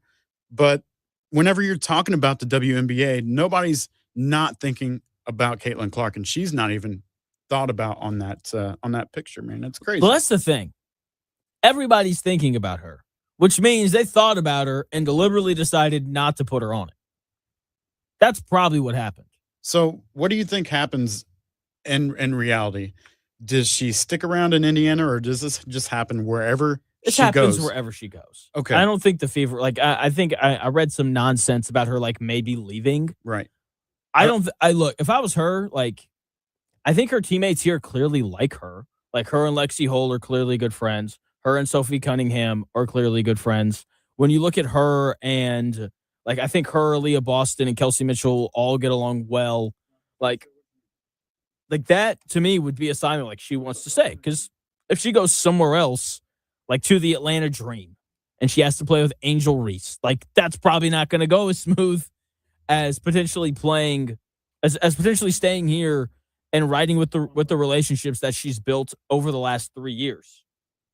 So it's just, I don't know. It may be more of a me thing, and I'm just tired of seeing it. But yeah, the idea of her leaving, I think wherever she goes, this is going to be a problem. I agree. Buzzard's on the line. What up, Buzzard? All right. I've got a conspiracy theory. Oh, let's go. Chris, there you go. What's your theory? This is all on purpose. Caitlin Clark is left off because if she was put on a 30th commemorative poster or whatever, would it really get any clicks? Versus if she's left off, it would get a billion shares because she's left. It gets more shares because of the being left off. Fair point. That's a great point. Didn't even think about that. That's the answer. It's all about the clicks, Jonathan. Yeah, WNBA has to get that quota of clicks too. That's right. For sure. Got to get it. It's just, it's a great point that I can't really refute. So, Buzzard, you're a Purdue fan. What do you think of Braden Smith being the newest Pacer? I think it's fine. I do like Braden Smith, and he was awesome for Purdue. I am looking forward to next year, Purdue having about 1,000 less dribbles per game because he just consumed the ball so much. I do, but they didn't really have, like, that was their best offense, was running everything through him. So it's exciting. I hope, like, getting rid of Cam Jones is fine because he was irrelevant on that team. But Braden Smith I'm excited-ish. We'll see how he does. Ivy did not pan out in the NBA. We'll see the latest Giant to be drafted. Edey was okay with the Grizzlies. So I just hope he does well. I'm kind of reserved a little bit. I think at best, in 2 or 3 years, he sees, 10 minutes a game or so, and he has a couple good seasons where, he gets a little bit of time. So I'm excited. I don't think he's going to do awesome. So I just hope he gets some time and gets a good run. If he can have a 5, 6, 7-year career, that would be fantastic for a dude that's, 5'10" and works really hard. Yeah. Maybe he can be the next TJ McConnell. So the crowd can cheer crazy for a 2-pointer that's on some crazy layup when they're losing by 50. Yeah. All right, Buzzer. Hey, I'm in a bitter mood. It's rainy and gloomy out, Jonathan. That was a terrible call. I'll do better next time. No, you're good. You're good. Hey, the conspiracy theory on Clark is actually spot on. So that's pretty good. Thanks for the call, Buzzard. All right, man. See you, Jonathan. See ya. Always love it when Buzzard calls in. 317-228-1430. That's the number if you ever want to call in to talk about just about anything. There are certain things that are off limits, but I'll chop it up with you if you want, I guess. What's that look for? You never heard the phrase "chop it up"? I look like this all the time. We're working on getting a camera so that you guys can see me and my weird faces. There was like a single eyebrow raise. I was like, you never heard that phrase "chop it up" before? I don't know, man. Like I told you, I'm an overthinker. Sometimes the facial expressions come out because I'm thinking. I don't know. Yeah. Can you do me a favor? Maybe. Can you email the SIDs at IU and Purdue? See if we can get Coach Odom on before their season starts and Coach Painter on here at some point during their offseason. And then same thing for IU. See if we can get Signetti. He'll say no, but we can always ask.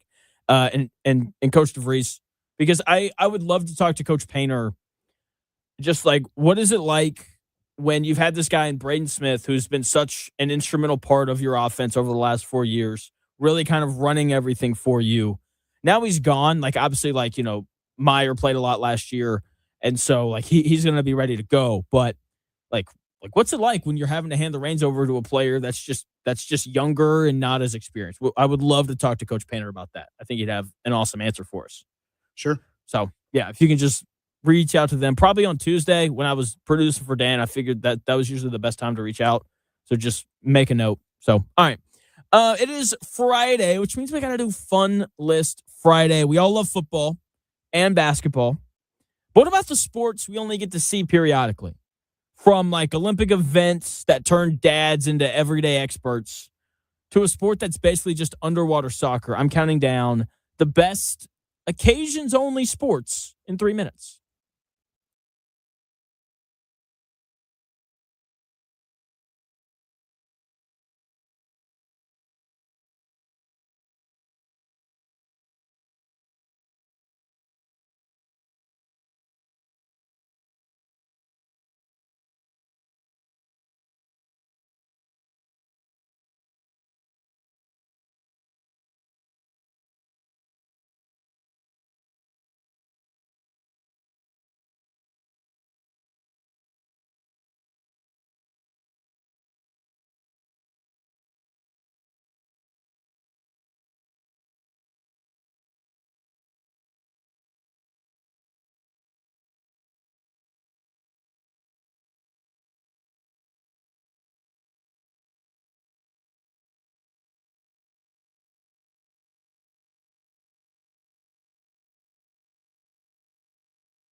It is beautiful. Well, I don't know about beautiful.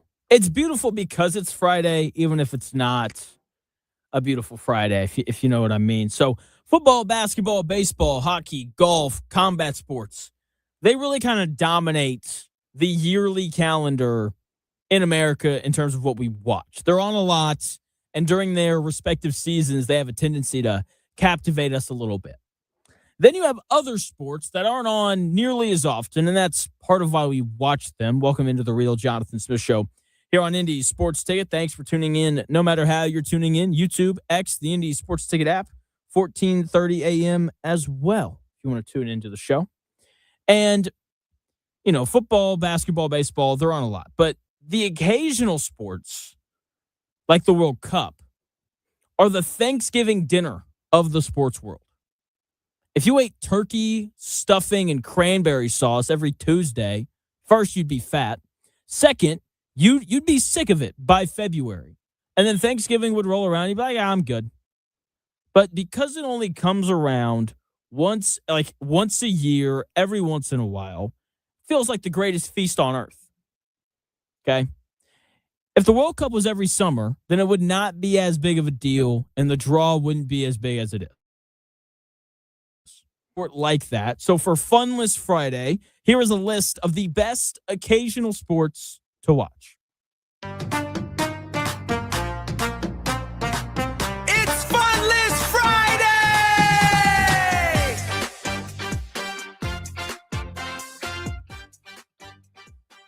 Nice. So number one, soccer has to be on the list. I enjoy watching soccer because whenever it's on, it's always a big event. It's the World Cup. It's the Euros. I know, Chris, you were asking about other international soccer games earlier. So you'll have continent-specific events. So like the Euros, all the European teams are going to play against each other. There's a North American one as well. So we'll play Canada and Mexico and all those things. So every time it's on, it's a big deal. It's the Champions League final. It's Arsenal trying to clinch their first Premier League title in forever. I like big events, and soccer has a lot of them. Number two, curling. Love curling. I think everyone likes curling. Chris, are you at the age where when you watch curling, you tell yourself that you could be an Olympic curler with just a little bit of practice? Yes. You are? Okay. Sure. I was going to say, every winter, dads unite everywhere. And they say, with a little bit of practice, let me just drive up to Fort Wayne a couple times a week, go curling. It never fails. It's also just a lot of fun to watch. There's something about watching sports that you think that you could do that just makes them a little bit more fun, Number three, underrated Summer Olympic sport that I think everybody should like. Fencing. It's so underrated, and it is incredible to watch. Chris, do you watch the fencing when it comes on? I don't seek it out, but I watch it if it's on. Oh, you got to seek it out. It's awesome. All right. Who doesn't want to watch two people sword fight? I mean, come on now. We love things like Star Wars, and I'm trying to think of other movies with sword fights. The Count of Monte Cristo and things like that. Is there a sword fight in the Count of Monte Cristo? That sounds right. I think that's right. Yeah, something like that. We love stuff like that. And I enjoy the quickness and the anticipation that's on display. Because the way that those guys move is just incredible. I watch those guys and I'm like, if you were 6'3", you could play point guard in the NBA. You have the quickness to do it. And it's something that I look forward to once every 4 years. Number four, water polo. Water polo's awesome. Talk about what's that look for, Chris? Why are you acting like water polo's not awesome to watch? I'm gonna need you to stop looking at me, bro. And water polo, I don't know. I guess it's fine. It's whatever. But I haven't read this list, so I'm being surprised here. It's just a surprise. That's good. It's I like the it. genuine. I like seeing if I'm what's the word? If I'm on track or not. Am I saying something that resonates? You're a nice way for me to kind of find that out. At least I'm listening. True. But no, when you work in the fact that they're not allowed to touch the bottom of the pool, like if you touch the bottom of the pool, I think you have to go to the guillotine. I'm pretty sure that's how that works. The what? And like they're all huge. Like all of the guys in the pool are like they're all jacked, and they're just like it's like pool basketball. Like when you play pool basketball, there are no rules. You're grabbing and throwing people. Now imagine doing that when you can't touch the bottom. That's what they're doing. It's awesome. Sounds really difficult. It is really difficult. You said that they take them to a guillotine? Like, not literally. No. It's a I joke. was like, man, It's a joke. if you touch the It's a bottom of joke. the pool, you lose your head? Yeah. What? Oh, It's man. insane. Number 5, rugby. I like a little bit of rugby. You know, I think we enjoy physical sports here in America. Like any event where people are hitting each other, I think it's just an immediate sign us up for it. So I think rugby has to make the list for that reason. Big, stocky Samoan dudes running at each other full speed. Hard to pass on watching that. I mean, I could get into rugby. there's some real collisions there with no pads. Yeah. And so, yeah, great time watching rugby. Number 6 is just wrestling. Every year when the NCAA wrestling championships come on, I am invested. The strength, the stamina on display is, I think, a lot of fun to watch. It's a sport where if you watch it, the bell goes off quite a bit. He's in full mount. Oh man, sorry. It's fun. It's the struggle snuggle. The struggle snuggle. That's exactly. By the way, I'm talking about real, actual wrestling, not that WWE stuff. Right. We got it. Number 7, volleyball. Volleyball's a blast. Like men or women's, the rallies I think are mesmerizing to watch. It's like if basketball was only dunks, because like they're jumping so high and they're just hitting the piss out of the ball. Like the Ignite, I believe that's what they're called. The volleyball team here in Indy. Sounds about right. Great, a lot of fun to go watch. Like you should 1,000% go check them out. They do a great job. They play in Fishers. It's awesome. Number 8, this might be cheating. I don't know if this is allowed to make the list or not. Tennis? Is that allowed? Because we have the 4 majors, and all 4 of them are usually a pretty big deal. I'm going to let you be the judge and jury on that. It's on the list, so we'll leave it on there. All of the tennis majors are a lot of fun. I need to watch the Rafael Nadal documentary on Netflix. I've heard it's good. You a tennis guy, Chris, or no? I like to play it. I'm not a big fan of watching other You people play tennis? play it. I did in like middle school. Dude, I played 1 year. I was in 6th grade. It's the best decision I ever made. You want to know why? Why is that? I'm a significantly better pickleball player because of it. Oh. That's another thing I need to go out and do with you and your friends, play pickleball. Man, I don't know if you want to play with me, man. I'm going to lose. I'm going to lose either way. Let me just have fun.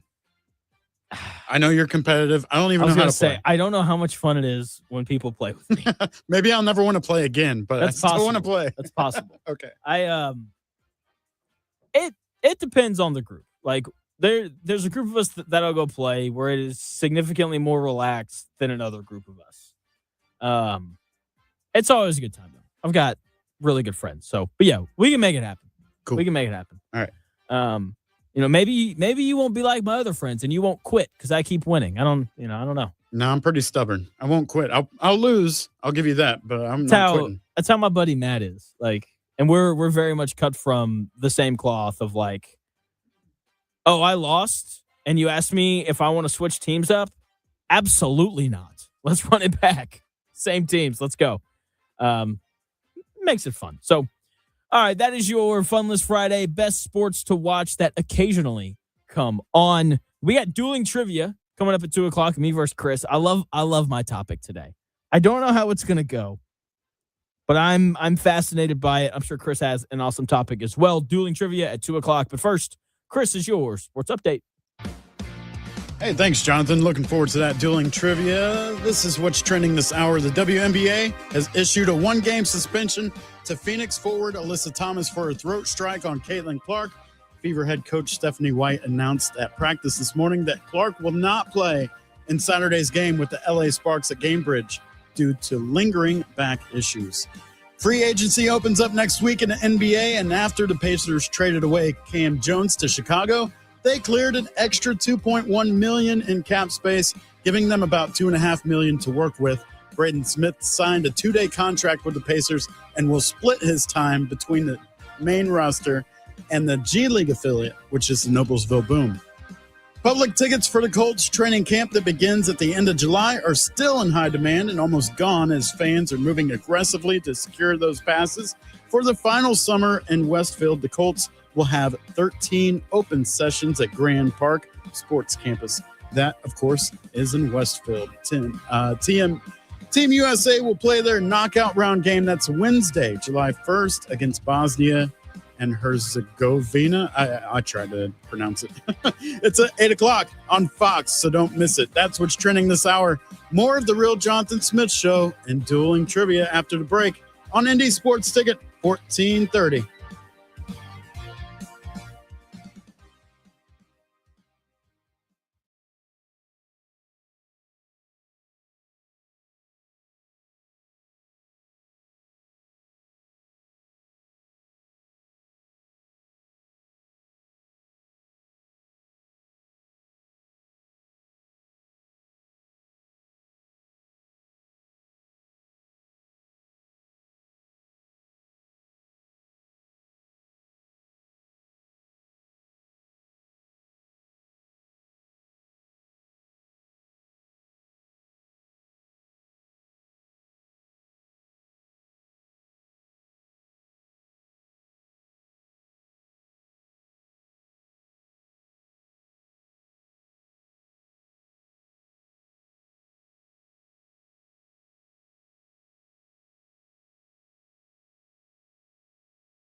do this.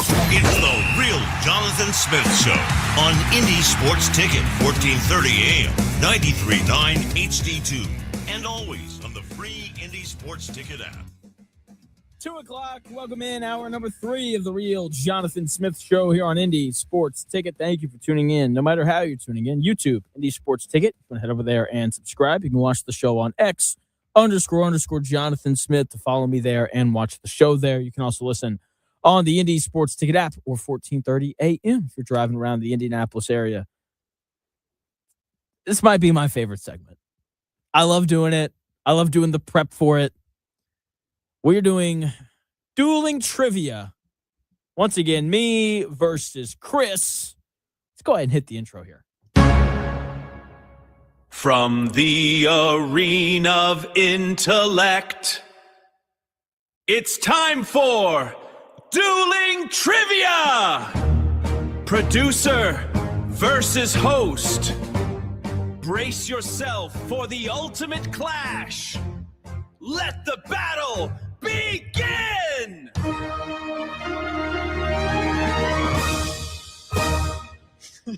It's great. It still makes me giggle. All right. So for those who have not heard us do this, let's just be honest here. It's late June. Not a ton going on. So we like competition. We like going head to head. So the night before we do dueling trivia, Chris and I make our own little trivia sheets. And the goal is to make it very difficult to a point where the other person can't answer anything correctly. We've done this 3 times. I have won twice. Chris is yet to win, and we've tied once. Yeah, I'm actually scared. I'm kind of scared. We don't tell each other what our topics are until right now. It happens, and now is the time. So, Jonathan, what am I being questioned on today? So you were asking me off the air. You're like, is this sports related? And I originally said no. But I will ask you a question. Were you by chance a mathlete? No. Nope. Not in the slightest. Okay. So I'm pretty sure you know this. My wife is a 6th grade math teacher. Yep. So we've just got 10 basic 6th grade math questions for you today. Oh my gosh. Instant fail. They are multiple choice. Okay. No calculator. But if you want to use a sheet of paper, I got some over here if you want it. I don't know if we have that kind of time, but I will do my best. They're all... There's no none of them are like 2-step problems. Okay. Or I take that back. One is, but it's not like a hard 2-step problem. Okay. Okay.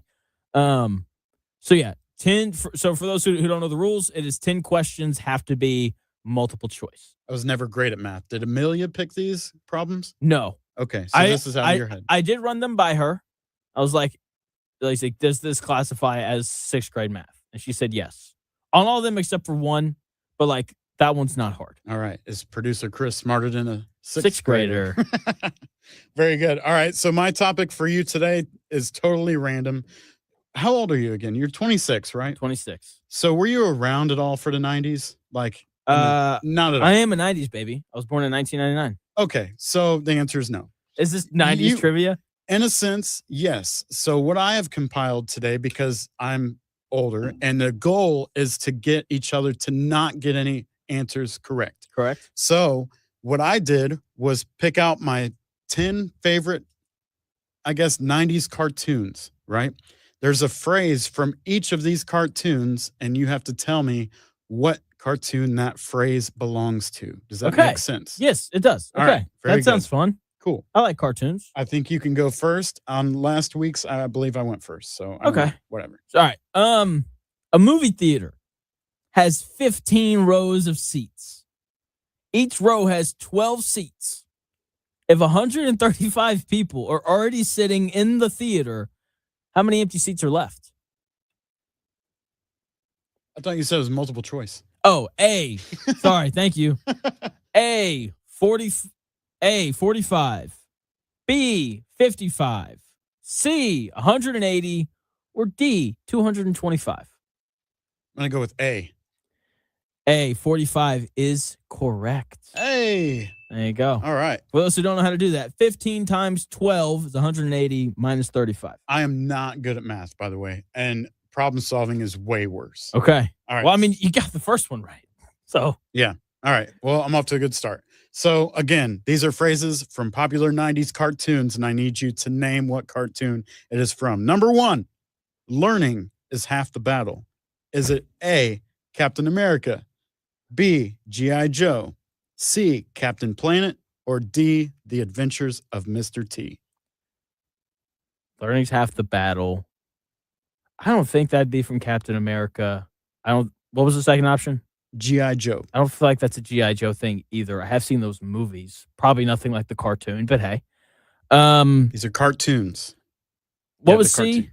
C was Captain Planet. Let's go with Captain Planet. Captain Planet is your answer. That is incorrect. Was it D? It is G.I. Joe. Really? Towards the end of each episode of the cartoon, they would give some kind of life lesson, and the kids would be like, this is learning. And the G.I. Joe guy would be like, learning is half the battle. G.I. Joe. Okay. Things I didn't know. There you go. Things I didn't know. All right. All right. You're keeping score, right? I am. All right. I am. You're up 1-0. I'm 1-0. Or you're up 1-0. Excuse me. Second question. A recipe calls for 3 cups of flour to make 24 cookies. How many cups of flour are needed to make 72 cookies? A, 6 cups. B, 9 cups. C, 12 cups. Or D, 15 cups. I'm going to go with B. That is correct. You are 2 for 2. Hey, let's go. I'm For not not being- good at math. I'm not good at math. Problem solving. I graduated with like pre-algebra math. You know what I'm saying? I'm This not is good. easier than pre-algebra math. Okay. This is below pre-algebra. Well- Anyway, you were saying. All right, 6th grade or not. It's still hard. All right, number 2 for me. This is a phrase from a 90s cartoon. Here it goes. Same thing we do every day. Try to take over the world.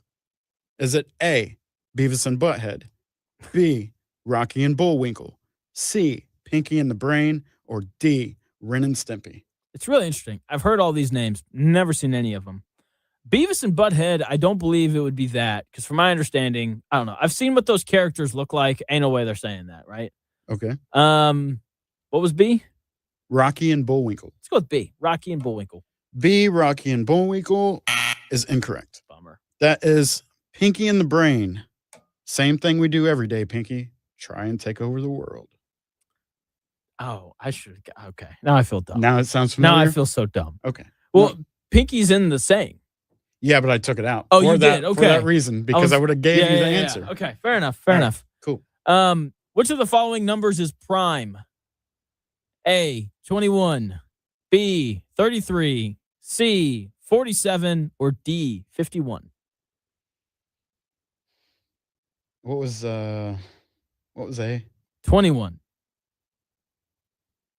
I'm gonna say A. It is not A. It is C, 47. Prime 47 downtown. Oh. Do you know what a prime number is? I forgot. It's a number that the only like Bless you. Woo. It's a number where like the only way to like multiply and get that number is 1 times itself. It's like 1 times 47 is 47. You can't do any other multiplication to get the answer of 47. Whereas like 7 times 3 is 21. 11 times 3 is 33. So on. Makes sense. All right. Next one, number 3. Toilet paper, go down the hole. That is the phrase. Toilet paper, go down the hole. Is it A, Animaniacs, B, Looney Tunes, C, Adventure Time, or D, Tiny Toon Adventures? I'm gonna go Tiny Toon Adventures. That is correct. There we go. I actually knew some of those. You've heard. I was like, it's not in Adventure Time. It's not in what was C? Adventure Time was C. B was Looney Tunes. Yeah, it's not in. It's Adventure not a Looney Time Tunes wasn't thing. a '90s cartoon either. So I had a 50-50 shot there. yeah, there you go. All right, that was a gimme. I'm on the board. 1-2, going into question number 4. What is the least common multiple of 6 and 8? Is it A, 2, B, 14, C, 24, or D, 8? 2. That is incorrect. It is C, 24. What? So I did this beforehand. This is the only one that I got wrong. And Amelia told me why I got it wrong. 2 is the least common factor. Okay. Multiple is like the results. Like 6 times 4 is 24. 8 times 3 is 24. Got it. Okay. You just got those flipped. I did the same thing. Fair enough. So there we go. Okay. Number 4 for me on this quiz of phrases, 90s cartoons. Here we go. All the good ones end in O. Is it A, the Mighty Morphin Power Rangers? Yes, they did have a cartoon. B, Teenage Mutant Ninja Turtles. C, Pinocchio. Or D, Rambo. The phrase is all the good ones end in O. That's the name of the cartoon D? The cartoon. Rambo. Is that your answer? No, it's not. I'm trying to think of all the Teenage Mutant Ninja Turtle names. Problem is there's Raphael in there. So I would assume it's not all the good ones end in O, even though you have like Michelangelo and Leonardo and all those guys. So I'm assuming it's not them. What were my other options? I don't think it's Rambo. Pinocchio or Mighty Morphin Power Rangers? Let's go Pinocchio. Why not? Pinocchio is incorrect. It was actually the Ninja Turtles. You should have stuck with that. Raphael catching strays. You're right. It was a joke in the cartoon. Frequently, Donatello, Michelangelo, Leonardo, and they were like Raffaello ? And that's where all good ones end in O. There you go. All right. Number 5. Chris currently up 2-1. A jacket originally costs $60. It is on sale, 25% off. What is the sale? What is the price of the jacket? What are the multiple choices? I'm sorry. You're not going to get an answer unless you tell me the options. A, $15. B, $35. C, $45. Or D, $50. What was the original price? $60. It is 25% off. I'm going to go with C, whatever C was. $45. Yes. That is correct. Yeah. There you go. I know how to shop sometimes. Okay. All right. Next one. The phrase is, of course you realize this means war. Is it A, Porky Pig, B, Bugs Bunny, C, Wile E. Coyote, or D, Daffy Duck? I'm going to go Wile E. Coyote. That is your final answer? Yep. Is incorrect. Is it Bugs Bunny? Bugs Bunny is correct. Gosh dang it. Of course you know. I knew it was one of those two. Yeah. Golly. That's way before your time. All right. Next one here. Dueling trivia. Chris holding the lead here, 3-1. What is the area of a triangle with a base of 10 centimeters and a height of 6 centimeters? Is it A, 16 centimeters, B, 30 centimeters, C, 60 centimeters, or D, 100 centimeters? You said 30 the loudest, so I'm going to go with that. That wasn't on purpose, but that's the answer. Hey! Do you know how to find the area of a triangle? No, I just like the number 3, and I was like, that sounds good. And I got lucky. All right. 1/2 the base times the height. All right. Next question for me. All right, what's the score? You're up 4-1. Hey, you're running away with it here. All right. I gotta get them all right to have a chance. Next cartoon phrase from the 90s is ooey oo killer tofu. Is it A, Johnny Bravo, B, Hey Arnold, C, SpongeBob SquarePants, or D, Doug? Hey Arnold. Hey Arnold is incorrect. Yeah, no idea. That was Doug. Okay, I don't even know what that is. Back when Nickelodeon used to play cartoons. Anyway, continue. Okay. Number 7. Solve for x in this equation. 4x minus 7 equals 17. Is it A, x equals 2.5, B, x equals 4, C, x equals 6, or D, x equals 8? Again, it is 4x minus 7 equals 17. C. That is correct. Wow. I'm awesome because today. 4 times 6 is 24. 24 minus 7 is 17. That was a shot in There the you go. dark. All right, next phrase. You're rolling today, man. This is the inverse of the last time we did this. You were, where I was guessing everything correctly, even though I had no idea. yeah, you were so excited about this, but I'm trying. All right, so the next cartoon here, the main character had a dog named Spunky, and he'd always say, Spunky, Pew. That's what he would say, Spunky Pew. Is it Rocco's Modern Life? That is A. B, The Angry Beavers. C, Adventure Time. Or D, Regular Show? C. I got no idea. C is a Adventure Time, you said. That is incorrect. Oh, I should have known that wasn't Adventure Time. Okay. What a bummer. What was it? Rocco's Modern Life. Okay. It was like a kangaroo cartoon that had a pet dog. You always be Okay. like, Spunky, Pew. All right. I'm a big kid. Can you tell? Yeah, no, hey, that's a good thing. All right.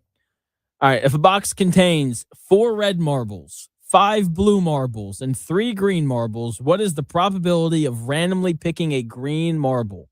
A, 1 in 4, B, 1 in 3, C, 5 in 12, or D, 1/2? I'm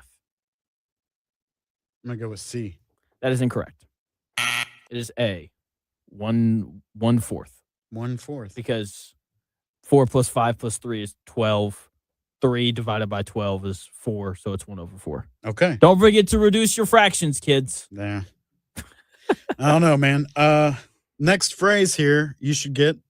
Pretty easy. Oh, just angry beavers get a bell.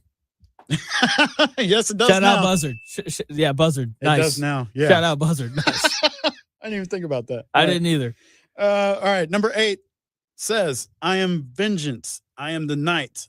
I am blank. Is it A, Superman, B, Batman, C, Green Lantern, or D, Spider-Man? I am vengeance? It says, I am vengeance. I am the night.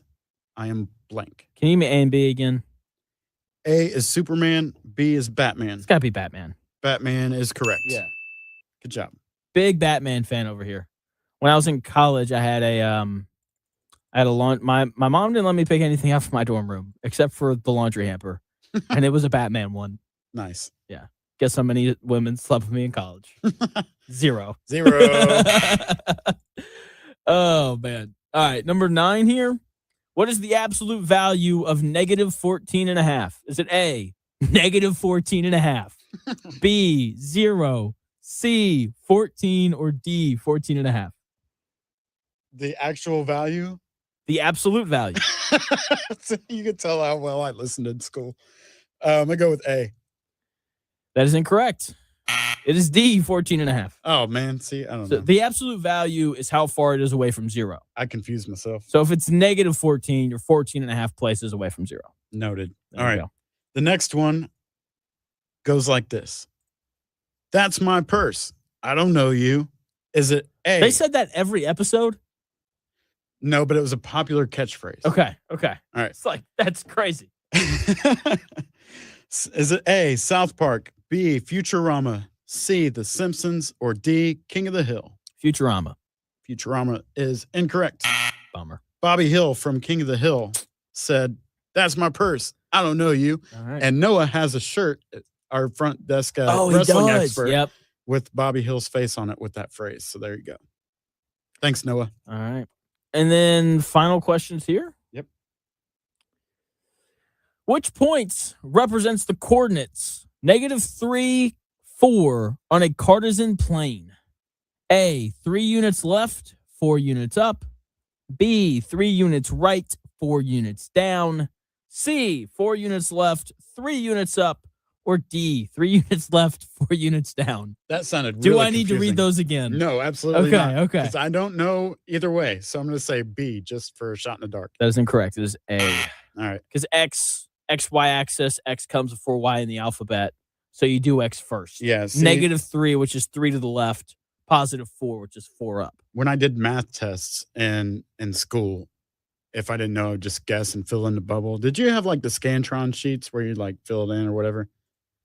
Yeah. The yeah. paper ones? Those are great. Am I just aging myself here? No, showing no, my no. age? I had Scantrons. Okay. Yeah. All right. My last question. This has been 90s cartoons catchphrases. We're trying to get Jonathan to get correct. How many do you have correct? Like 2? I've got 2. He has You 2. have 5. So you've won. Okay. This is just to embarrass myself more. Let's do Fair it. enough. No worries. This is the last one. It says, we're doomed. Something terrible is going to happen. Okay. We're doomed. Something terrible is going to happen. Is it A, Rugrats, B, Bobby's World, C, X-Men, or D, Muppet Babies? Let's go A. A, that is the Rugrats. That is correct. There we go. Good job, man. I'll take it. I'll take a nice little 30%. That's what I got. You won that one. That's better than Oh, what a 0%. bummer. It is.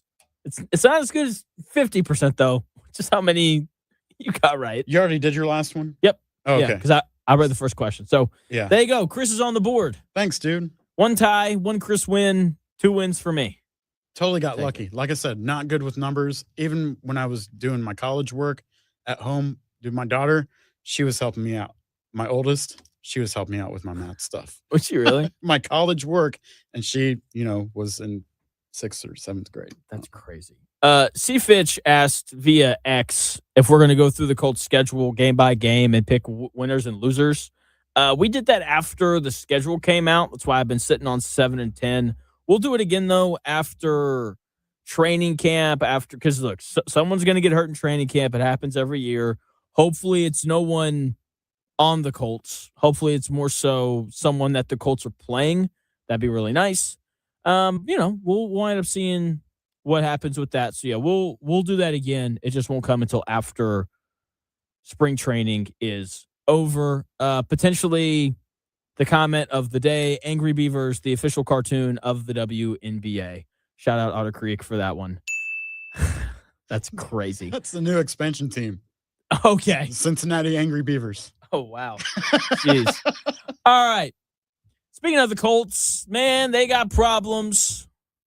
There were 3 Colts players on Pete Prisco's top 100 NFL players. Not great. You can probably guess who the 3 are, but the fact that only 3 guys made it, not great. But the guys who didn't tell you really everything that you need to know about this upcoming Colts season. I'll tell you why in 3 minutes.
may, one day, be a must-listen for sports enthusiasts. Yeah, and monkeys might fly out of my butt. The Real Jonathan Smith Show on Indy Sports Ticket 1430 AM, 93.9 HD2, and always on the free Indy Sports Ticket app. Every year, Pete Prisco and CBS release a list of the top 100 players in the NFL. I personally think it is significantly better than the NFL players' top 100 list because the players' top 100 list always sucks. It's just the reality of it. So I went through it. Colts have 3 players on the list this year, according to Pete Prisco. It's not that hard to guess who they are. Number 32, Jonathan Taylor. Number 38, Quentin Nelson. And number 48, Sauce Gardner. You can make an argument as to whether or not Tyler Warren should have been on the list. Aside of him, though, I don't really think anyone else on this Colts roster belonged. And this is just more evidence of the Colts issues. Welcome in to the Real Jonathan Smith Show here on Indy's Sports Ticket. Thank you for tuning in, no matter how you're tuning in, whether that's YouTube, Indy Sports Ticket. If you want to head over there and subscribe, you can watch the show on X__Jonathan Smith to follow me there and watch the show there. You can also listen on the Indy Sports Ticket app or 1430 AM. So when you look at the Colts, again, 3 guys, Jonathan Taylor, Quentin Nelson, Sauce Gardner, all 3 make the list. All 3 considered top 50 players, so that's good. But none of the majorly important positions are on the list. Like their quarterback, Daniel Jones, shouldn't have even been considered to be one of the 100 best players in football. 7 good games doesn't earn you consideration to be on the list. Sorry, just doesn't. And what's sad is he probably got more consideration than any of the Colts edge rushers. That's how bad the pass rush is going to be this year. Okay, I know everyone in that building loves DeForest Buckner. But there is absolutely no way he was considered to be a top 100 player in the NFL. He's old. He is injury prone. He's just not that good anymore. He's probably considered their best defensive lineman. That's obviously a problem. Okay, none of the important positions for the Colts are considered top 100 players.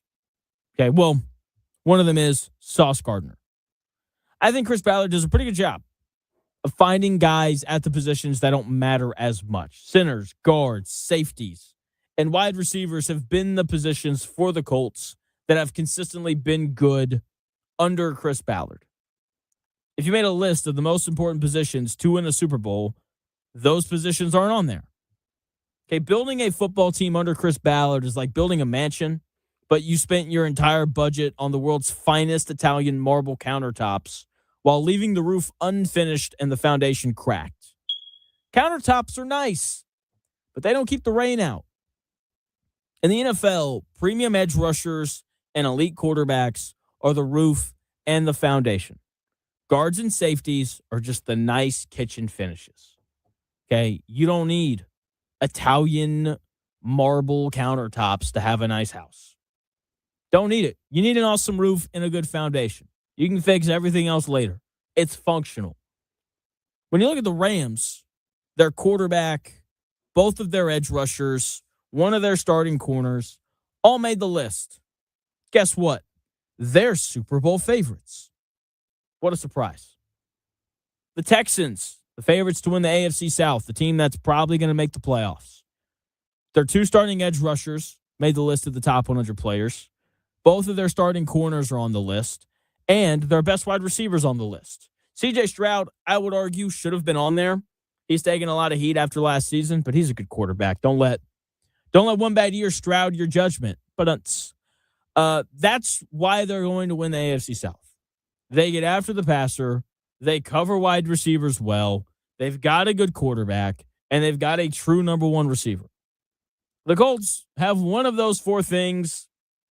Maybe Daniel Jones is good at quarterback. We'll have to wait and see.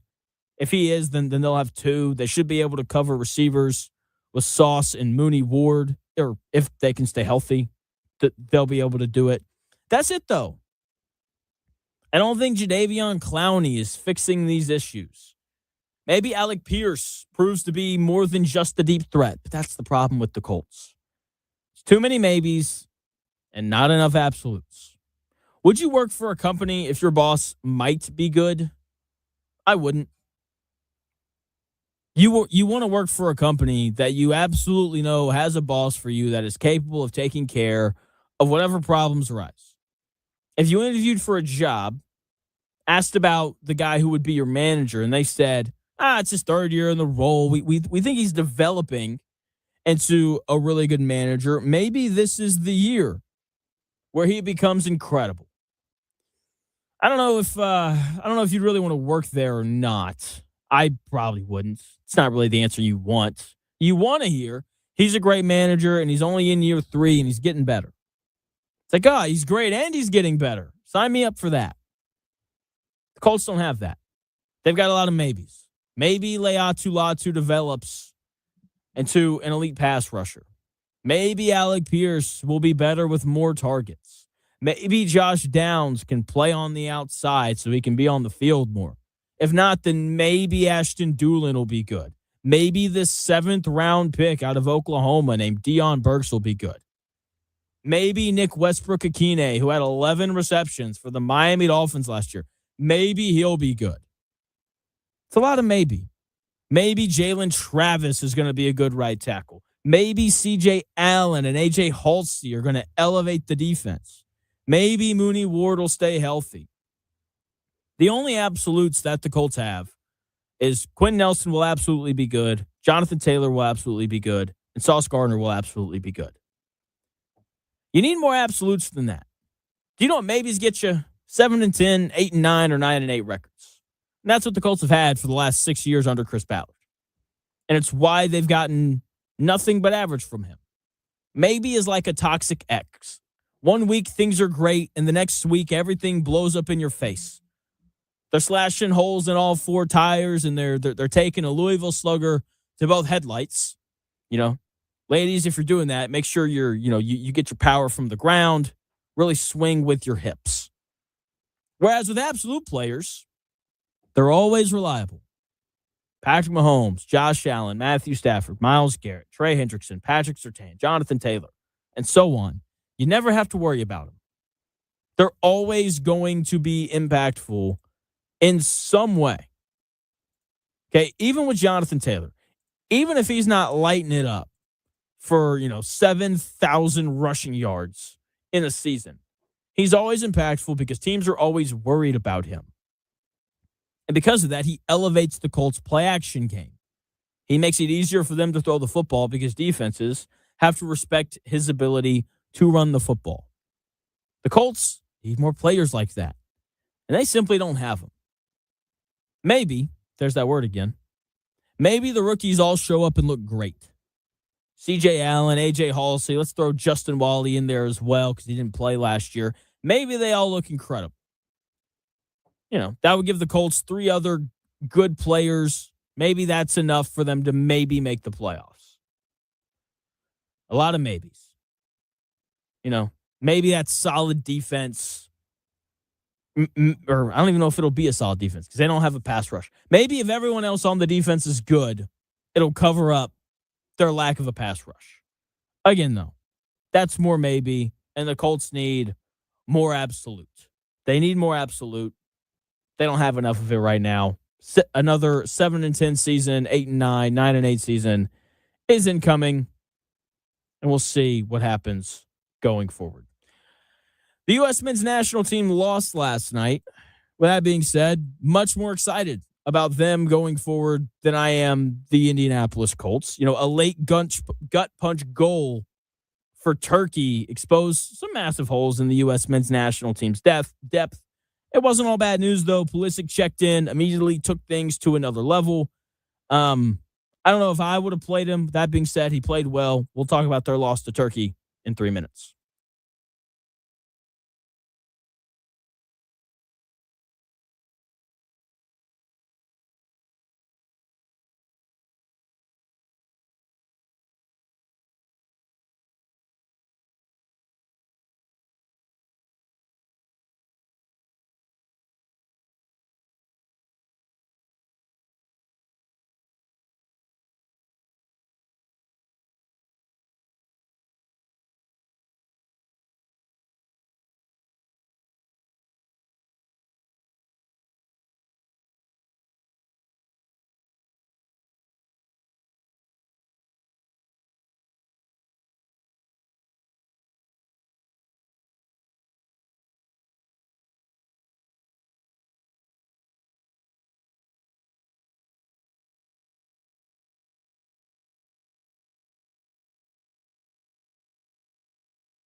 Maybe. The Real Jonathan Smith Show on Indy Sports Ticket 1430 AM, 93.9 HD2, and always on the free Indy Sports Ticket app.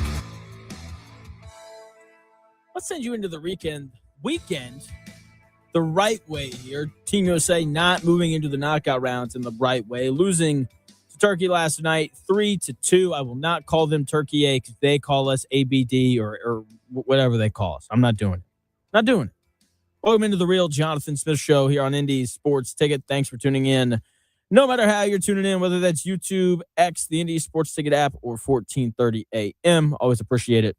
No matter how you're listening. So we learned last night that the U.S. men's national team's roster does not go 9 players deep. They started 9 different players than they normally do last night. The 2 center backs replacing Chris Richards and Tim Ream weren't good at all. They were bad. The midfield in the first half did not do a good enough job, I thought, of holding the ball, even though they won possession. It just felt sloppy. They looked frazzled and rushed. They scored that early goal. I thought that would help them kind of ease into it. That did not happen at all. Didn't happen at all. So, first half was just really rough. They had some opportunities off set pieces, but that was really it. They weren't attacking the same way they were against Paraguay and Australia in the first half. And then the second half started, and it was a lot better. Came out aggressive, and it led to a goal off of a long throw into the box. Okay, and that's really when this team is at their best. Like, they're at their best when they're attacking because their defense just isn't very good. If they're going to win games in this tournament, they're going to have to score goals because their defenders aren't that good. Especially like last night when Chris Richards and Tim Ream aren't playing. Playing without Ream and Richards on the back line is like driving a luxury car down a mountain highway without any brakes. You might look cool moving forward, but the moment you need to stop an attack, you're flying straight through the guardrail. I said it yesterday. We were going to see why 38-year-old Tim Ream was starting for us at center back. And we absolutely learned why. The guys that were out there, I just... saying that they were pitiful doesn't even like fully encapsulate how bad they were. Whenever teams give up goals, I feel like the natural response is like, the goalie. No, they gave up goals last night because Austin Trusty, Miles Robinson, Mark McKenzie, and Joe Scally weren't very good. That's just the very simple reality of it. So they need help back there. We'll see if, they can hopefully get that in 4 years. Like if I'm someone with an American citizenship and I'm like 6'3" and can kind of run, hey, man, maybe you can play for Team USA in the World Cup in 4 years. Okay, so that was brutal, but we already kind of knew that. Christian Pulisic did play. He played about 34 minutes. With that being said, I was very surprised. I didn't think that they would play him. I didn't really want him to. You know, the commentators were talking about how you don't want him to go 3 weeks without playing. I understand how important rhythm is, but Christian Pulisic is fragile.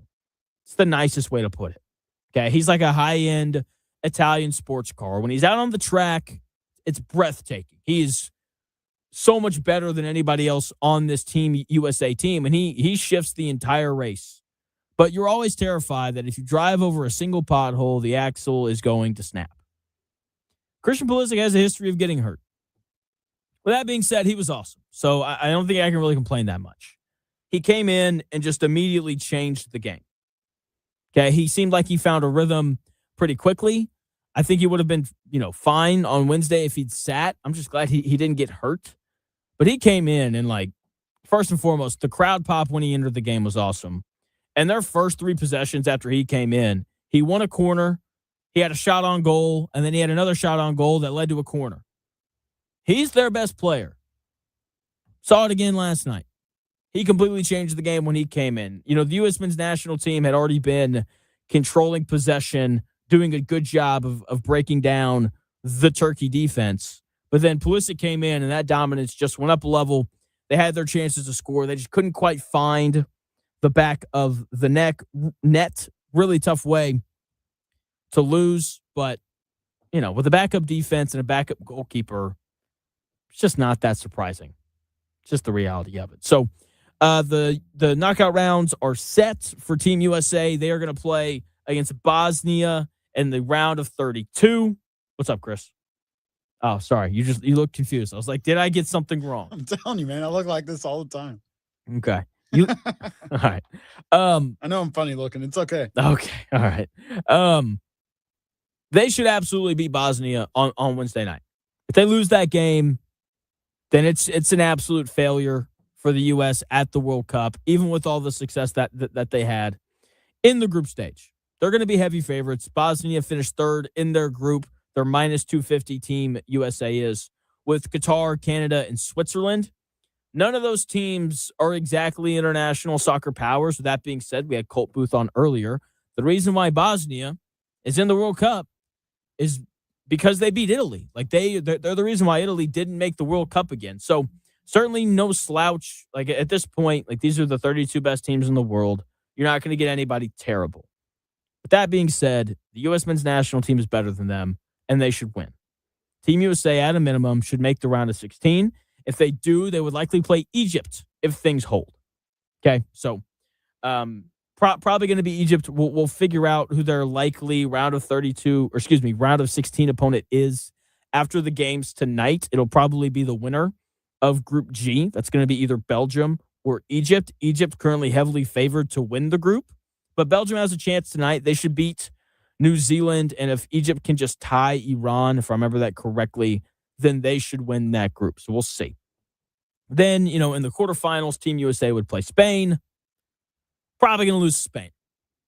It's just how it is. They were the favorite entering the tournament for a reason, and they've got one of the best players on the planet in Lamine Yamal. So, think of the bracket kind of like a road trip.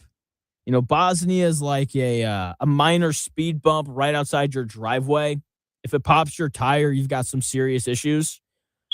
Egypt or Belgium is like a tricky mountain pass where you've got to stay sharp, but you should be able to navigate it pretty easily. But Spain's like Mount Everest. If you freeze to death trying to summit Everest in the quarterfinals, nobody's really going to blame you. You get a round of applause just for making the climb. The U.S. men's national team gets to the quarterfinals for the first time since 2002, and they lose to Spain. That is a great World Cup result. Okay? Depending on their path, I think that's really the only reasonable outcome. If they get Belgium in the round of 16, then a loss there probably wouldn't be the end of the world, although it would still be, I think, a winnable match. If it's Egypt, though, Egypt hadn't won a World Cup game until like a week ago. Okay, so that would be disappointing if they couldn't get by them. So I'm really hoping that Team USA finds a way to get to the quarters. Because if they do, that scene will be amazing. Can't wait for it. We'll see how it goes. The match of the day today, France and Norway. I was super excited, and then the news came out that Norway's going to rest all their players. So game starts at 3:00.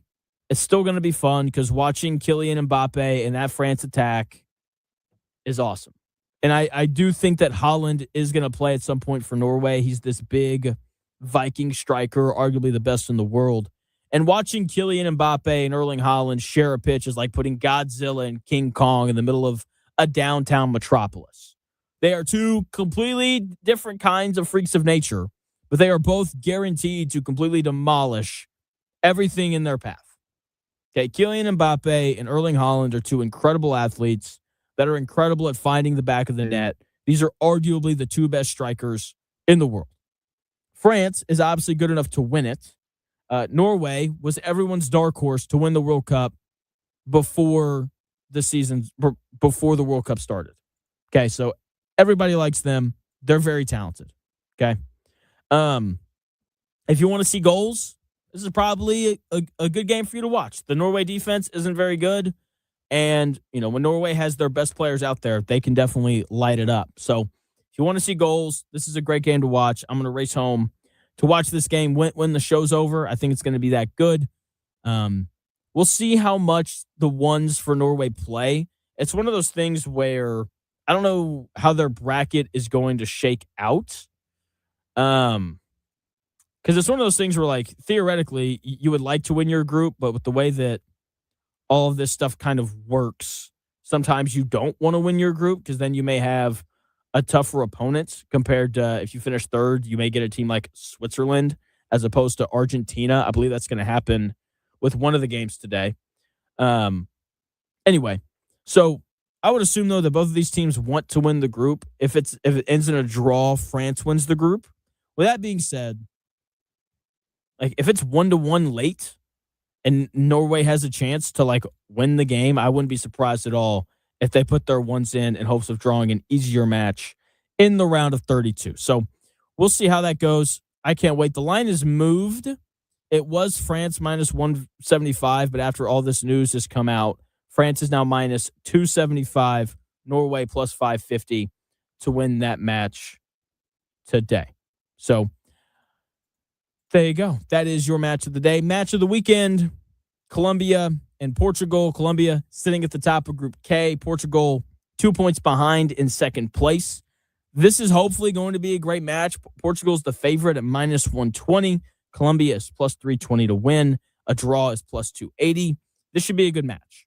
Colombia is a good team. Portugal, obviously a heavy favorite here, but Colombia is good enough to win this game. Cristiano Ronaldo is going to do that thing where he's just selfish. He's been a bit of a problem for Portugal. Like, you have to be self-aware. I talk about it on the show all the time. Cristiano Ronaldo is not. He thinks he's 26 years old and arguably the best player in the world. He's not. He's in his 40s. And at some point, you have to just understand that you're not that guy anymore. He's clearly good enough to play, but he's not good enough to have everything evolve around him. You know, Ronaldo right now is, you know, he's like an aging legendary rock star who refuses to let the new, younger lead singer take the mic. He's still out on stage wearing the tight leather pants that no 40-something-year-old should ever wear, trying to hit the high notes from 20 years ago. Completely oblivious to the fact that his voice is cracking and he's throwing off the rhythm of the entire band. That is Cristiano Ronaldo right now. I think Portugal wins tomorrow on the final day of group games. Sunday starts the knockout rounds. And that's where the real fun begins. But Portugal there's a decent chance that they get eliminated earlier than they should because Cristiano Ronaldo just doesn't know how to get out of the way. So we'll see if it happens or not. So we're gonna start getting more awesome matches starting on Sunday with the knockout rounds. I can't wait. I've had so much fun watching the World Cup, and it only goes up a level. On Sunday, South Africa's going to play Canada. That game should be fun. Brazil plays Japan on Monday. Can't wait. That game's at 1. Chris, we're putting that on the TV. Netherlands plays Morocco Monday night. Germany's going to play some poor third-place team, probably beat the snot out of them, but hey, we'll see how it goes. All right, Chris, long week. What did we learn today? Are we doing what we learned this week or just today? No, I lost the other stuff from the rest of the week, so just today. All right, class. What did we learn today? Fun show today, though. A lot of fun. Absolutely. This has been the I'd Never Cheat on Carrie Underwood edition of the Real Jonathan Smith Show. There you go. By the way, Jonathan, I'm curious. Why isn't there a male response to that song? Like, I think there is. Is there a guy that says, you know, what happens before she cheats? Like, there's like an indie artist who wrote one. It's not very good. You don't know. Okay, we're gonna rewrite before she cheats and like stick her fake eyelashes to the ceiling or something where she can't reach them. All right. Anyway, we learned today that Jonathan weighed in at 174 this morning, and that's the lightest he's been in a long time. Congratulations! Thank you. Congratulations. Getting there. We know that I've never been line dancing, but would assume it could possibly smell like the inside of a gym on a hot day. Yeah, that's a fair assumption. We also learned that 3 minutes in real life scenarios are not the same as 3 minutes in soccer. Next Wednesday's men's USA soccer is playing one team with two names. Yeah. So don't get confused. Good old Bosnia. We learned that Jonathan might enjoy fencing and sword fighting more than a normal human. Dude, or a it's guy. fun. Okay. It's great. It's so much fun to watch. But sword fighting. Oh, okay. All right, cool. Nice. We learned that I got more math problems today correct than I probably have on any math test I've ever taken in school. We found out that Jonathan found out about me that I can do the people's eyebrow without trying, and apparently I make crazy faces all the time. Yep. Last but not least, we learned that the Angry Beavers and Rugrats are the name of popular Nickelodeon 90s cartoons and not the newest WNBA expansion teams. Hey-o. That's what we learned today on the Real Jonathan Smith Show on a Friday. Great show this week, Chris. Really appreciate it. We'll be back on Monday. Short week next week with July 4th coming up. But, hey, we're going to have an awesome 4 shows for you next week. It all starts Monday at noon. We will talk to you then. See ya.